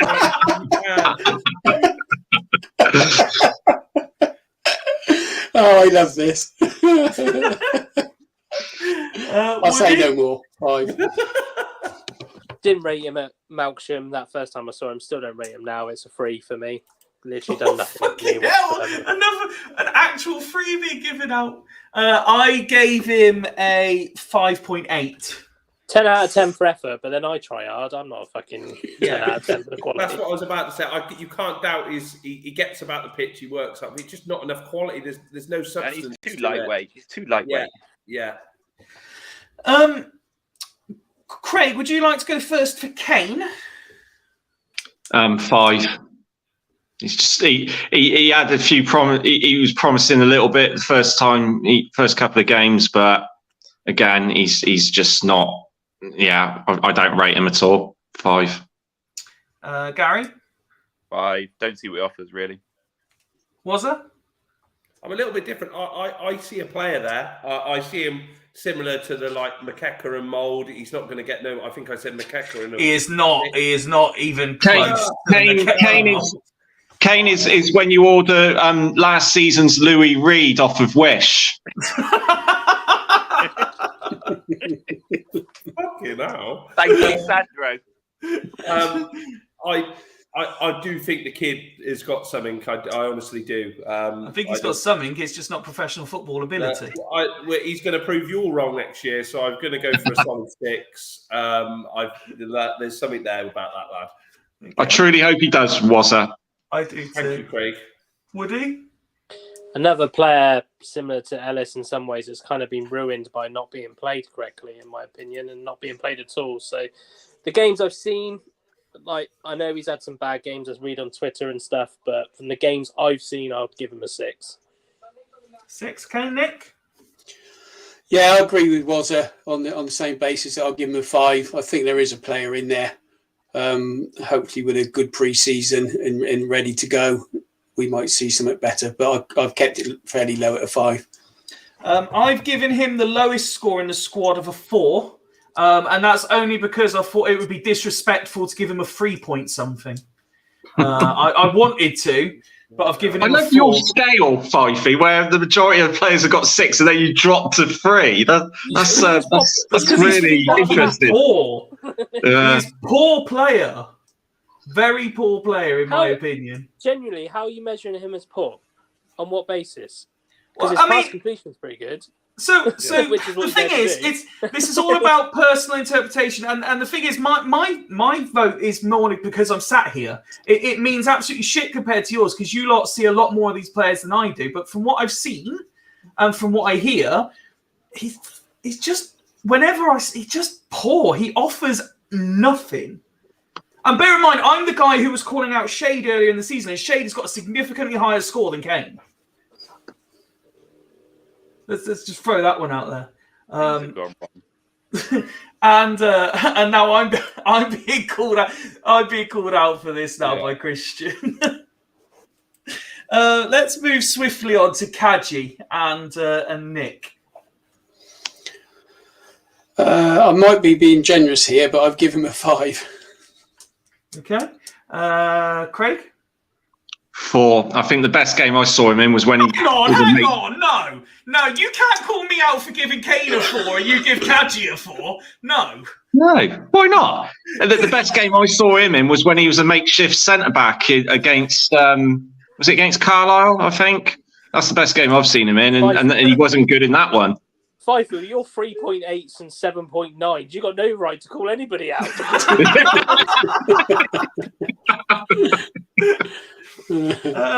Wazza? Yeah, I've said 4. I thought there was a bit of a promising player to start with because I thought if Nigel Pearson likes him, that was good enough for me. But you've heard a few whispers about him not being great in training, not got the right attitude, the application in there. He'll be going back to Bristol City in the summer. He's just not. 4 for me. Who haven't I done? Woody and Gary. Let's go, Gary. 5. Runs around a lot, doesn't do much. Woody? 4. Not seen enough. I gave him a 5. Wow. No point. No point. Exactly 5. Exactly 5. Nick, do you want to rate Khan, please? Yeah, I mean, he's like probably the rest of the Swindon players. They're so bloody hard to rate from one week to the other. But I actually give him a 6 because I don't really know why, to be honest, now thinking about it. But I must have seen some Our players are an enigma, aren't one they? of the games, but I've had glasses of wine since then, so I'll give him a 6. Woody?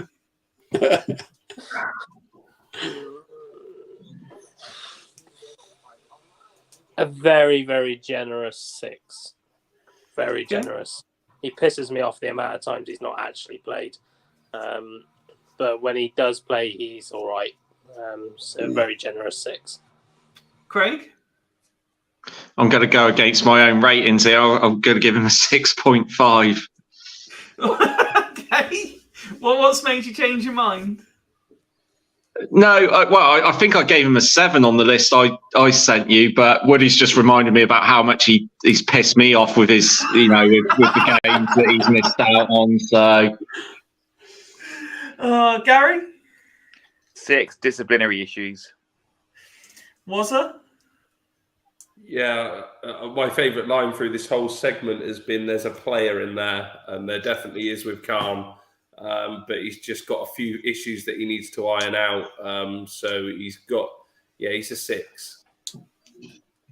Christian says, don't know who we are on, so 6. Well, I think Christian got Kane and Khan mixed up, didn't he, earlier? So I think Christian's got a few mixed up, I think. Yeah. I've given Khan. I actually wrote down the same here. I put 6, very generous. That's what I wrote down for this. I agree. I think there is something there, but he is too much of a liability to rate any higher than bang average. You can tell he's a non-league player who's jumped up probably a bit too soon at the moment, I think. And I still argue he's never a defensive midfielder. No, definitely not. That's not even an argument. Definitely not. But we continue to play in there. This one could be interesting. Wazza, Charlie Austin. 7, ultimate pro. He's come in and he's done what people said that he was going to do and score goals. I agree. I said this at the start when he joined. He's not going to be that young lad that busted around the pitch and made things happen the last time he was here. You've got to give him the service. And when he's got the service, like he did against Rochdale, he scored 4 goals. The lad is an ultimate professional. He deserves all the credit that he gets, and he's been one of our better players the second half of the season. 7. Gary? 8, but going to be a wasted signing. Without his goals, where would we be? I love this comment that's just come in. Probably aim more at me with my decimal point process, to be fair. Do you get a higher score for being injured and not being responsible for the shite on the pitch? Yeah. Craig? Yeah, I mean, I'm not going to give him a eulogy like what Wazza just did, but I'll give him a 7. Okay. Well, you must have agreed then, Craig. Yeah. Makes a change, doesn't it, mate? Yeah. Woody? I'll go with an 8 because he's done the job he needs to do. That's what we got him to score goals, and he's scoring goals. Okay. Nick? Yeah, I'd give him a 7, probably through no fault of his own, because he hasn't got the service that he needed to score the goals. Like whoever it was said, get the balls into the box and he'll score. But we haven't been doing that. So that's the reason for giving him a 7. I gave him a 6.9. Just because FBT, in my opinion, has been our player of the season, I couldn't rate him exactly the same. So 6.9 for Charlie. Nick, you can start us off for this one. A couple more players to go. Jeffcott. I've given him a 4. Again, not totally his fault. He's been played out of position. He hasn't played a great deal of games. He's been brought on as a sub with 5-10 minutes to go. Been hardly had a kick of the ball, so 4. Okay. Craig? 5. He scored a few goals, I think, was it during October and all, so we know he can do a job. But again, like what Nick said, he hasn't really been used effectively, and that's partly not his fault. But in the games that he has sort of come on or started recently under Morris, he just looks awful. So yeah, 5. Woody? The only player that comes onto the pitch and makes our team look significantly weaker, so he gets 4.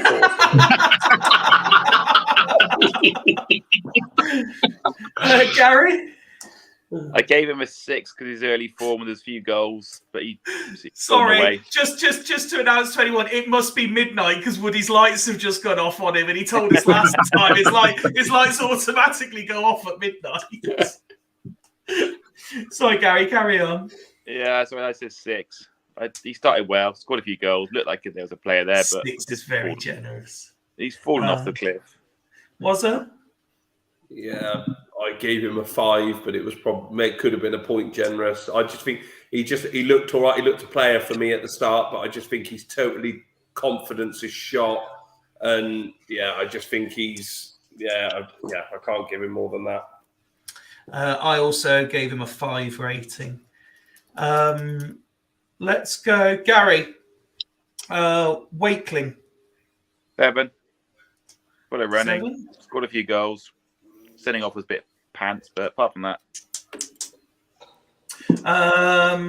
Nick? I'd give him an 8. For like Gary said, his work rate is second to none. He's been played out of position quite a lot. He's got, I think, the highest number of assists and goals for a young player, whatever the age limit was, under 23 or under 21. So, I think he deserves a decent score. He's probably been one of our highlights of the season. That shows how bad we are. Great. Yeah, I gave him a 7. Obviously, his early season form was really good, but a lot of criticism's gone against our defence. But you defend from the front, and he does that very well when he's starting. So he offers us a lot more than just the goals and assists, I think. Okay, was it? 6, and that's only because of his work rate. I think he's fallen off it. And I'll give him it because he's a young lad and he was put under a lot of pressure when he first came in, started a lot of games. And I like the lad. I love his work rate. I love his application. I just don't know if he gives us enough quality. I don't know. Hopefully he'll just get better and better. But for me, a 6. That's a fair point, mate. And Woody, you've been championing more than anyone on this podcast. 9. Get ready 12, for the mate. first 9. By far our best player. Woody, did you say he was going to be a player pre-season? You haven't mentioned that before, have you? Welsham game. I said Darcy will be shit, Wakeling will be really good, and look where we are. You kept that quiet. Yeah, just to let you know. I'm not even being biased. 9 for me, best player of the season. The only player that's been every single game. The only player that's been consistent every game, or most games. He's played 37 games this season. Probably the only player apart from Bryn that's played that amount of games, and he's contributed 12 goals. He's probably contributed more than that when you think of the pass before the pass. His work rate. Oh, don't you start on the pre-assist. His defensive. Woody, I'll give you that he consistently. He's a runs. better. He's Yeah, a I'll better give you wing that. back than FBT and Than the actual wing backs. Oh, my yeah. God. So no, I don't give a shit what anybody says. Wakeman has been our best player this season. Oh. I said it in Malcolm. I'll say it now. Well, at least it's not just me being called out for how I'm rating people. that's for sure. The biggest mistake he's made was on Saturday with the alleged red card. Okay, it wasn't an alleged red card. He got an actual red card. Mistake he's made, and it's taken him 37 games to get to that mistake. Nobody else can remember another mistake that Wakeland's made. I can remember a mistake that nearly every single player has made in that team. So if he didn't get the red card, would he have been a 10 for you? Yeah, I'll give him a 10. Yeah. I gave him what I thought was a fair 6.8. Was my rating for him, which puts him near the top of player ratings. 3 to go. Craig, Hepburn, Murphy. Yeah, I think everyone can see that he's improved, and hopefully the club will take up, sign him for another season. Because if he just clears off at the end of the season, we've basically given him his chance and developed him. So for that reason, and there is quality there when he's fit, I'd give him a 7. Gary. Sorry. Fuck's sake, Cosby. I got 6.5. Was there?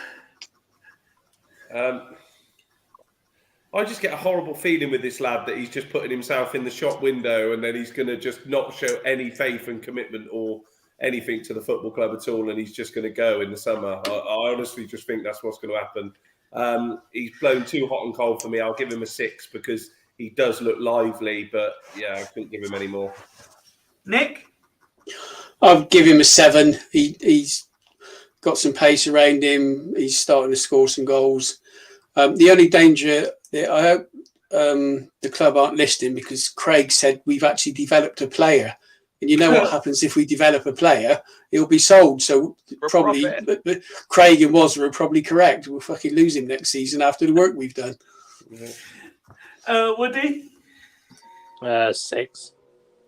I gave him a 6.7. 2 to go. And I'll start this one off. I haven't started one yet. Remember when I rated Kane a 4 and said that Sade has got a significantly higher rating? Sade I've given a 6.2. So he's 2.2 better than Kane. Craig? He has improved, but one of my bugbears is, he's a good impact player off the bench. I want 11 players that can make an impact from minute 1. So I'm sorry, he would have got a 4, but because he's slightly improved, I'm going to give him a 5. Okay, Gary? I gave him 6 because he's got a goal in him, but that's about it. That was a push. Nick? Look, he's the only international player we've got in the side, so he's got to be a high score, for Christ's sake. I'll give him a 6 because he has improved. Can any of our players qualify for Gibraltar? And then we can put that record to bed. Woody? There was a player at Abingdon United that played for Gibraltar. That tells you that.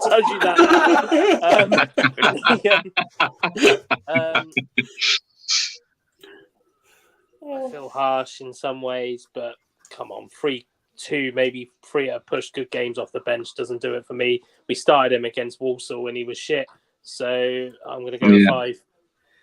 I do not believe that unless Wazza comes to my rescue, I'm going to have given Shade the highest rating of the entire panel.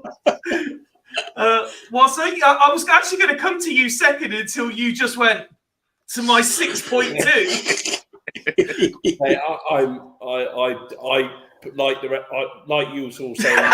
Can you talk? I can't see no improvement in this lad at all. I can't see. I just can't. If I'd given Darcy a 4, I can't give Shade any higher than that. He is a 4. The irony that of all people, it's Fifey that's giving him the highest rating. Where's Ned? Oh wow! So we haven't included the likes of Divine and Harry's, who just haven't featured this year. But we do have one player left, and I get the feeling I might be getting the biggest score again, probably. Tommy Adeloy. Woody, you were full of nice things to say about him earlier. What do you Woody? I think I've only seen him actually play once, and I was really disappointed with him. So 4. No. Actually, no. He has scored 4.1.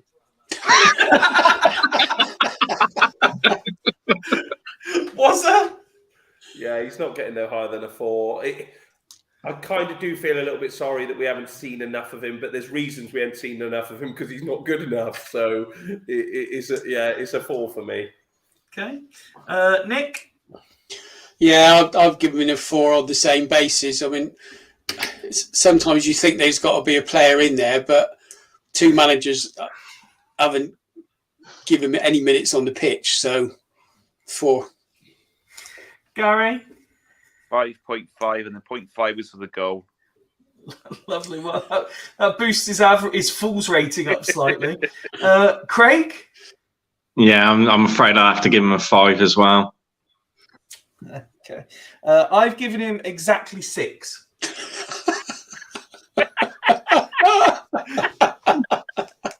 On what basis is that then, Fifey? So I've given it based on the fact that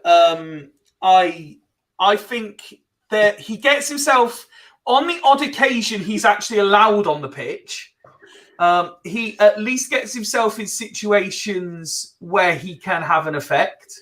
He obviously had that absolutely clanger earlier where he should have scored in the season, but at least he was in the position, which, let's face it, we've got plenty of other strikers, Jeff Cott, who wouldn't get in that situation. And probably, do you know what? I'll put my hands up. There's probably at least half a pity point in there as well. Just half. Really, is that? Only half a point pity. Only half. Yes, this is. And did you notice I rated Sade higher than I did Adeloy? Yeah, that's even worse. It's certainly got. Do you get points for playing in the Wiltshire Shield? I genuinely think, and a couple of people have said it. I do think there is a player there. He is just so bereft of confidence. He just needs to bang a few. I liken it to when who was the striker that played for Leicester, began with A. I keep wanting to say Akinfenwa, but it wasn't, because Adi Akinbai. And I remember one game, and the commentators talked about it because he hadn't scored for about 12 games. And they literally said, that boy just needs a bag of balls and to smash them into the net time and time again for an hour to build his confidence back. And that's what I think he needs, is to just score some goals. And he could be to be fair to him, it doesn't help that every time he scores, he's then completely dropped from the squad. He must be banging them in training. He must be really good. That bull of bags. Yeah. Listen, these things. Do you know what? Thanks, Craig, because this was an interesting one, just to get people's interpretations. And you made a very good. You sent me a decent message earlier as well, where there are some of the other regulars on the Fools panel would be interested to know how their rate is compared to ours. So, I tell you what, I'd love to know what Ben's is. Ben's would have been absolute. Ben's average rating probably would have been 7.5, and we'd have been playoffs. So, yeah. Well, on that note, one final point. So I did the maths on mine, and my whole squad averages a 6.27. Mine was 6.3. 6.3 for Craig. There you go. I don't know if any of you other guys did the team average. I didn't do the maths. So to clarify, mine and Craig's are essentially the same if you're rounding it up. 6.27 and 6.3. Our averages are pretty much bang on. Although I've changed a few of mine, to be fair. But, no, it was fun. Listen, we are well. If young. We are well into Tuesday morning now. Thank you to everyone who stuck with us. Thank you to the two ladies for joining us at the start of the episode. Remember, we are starting at the earlier time of 7 p.m. on Friday. So if you are going to the game, be sure to come full of opinion. And remember, unlike the other outlets that you get straight after, a la the BBC, we don't mind the odd curse word either. So if it really does turn to shit, you'll be able to have an outlet for it.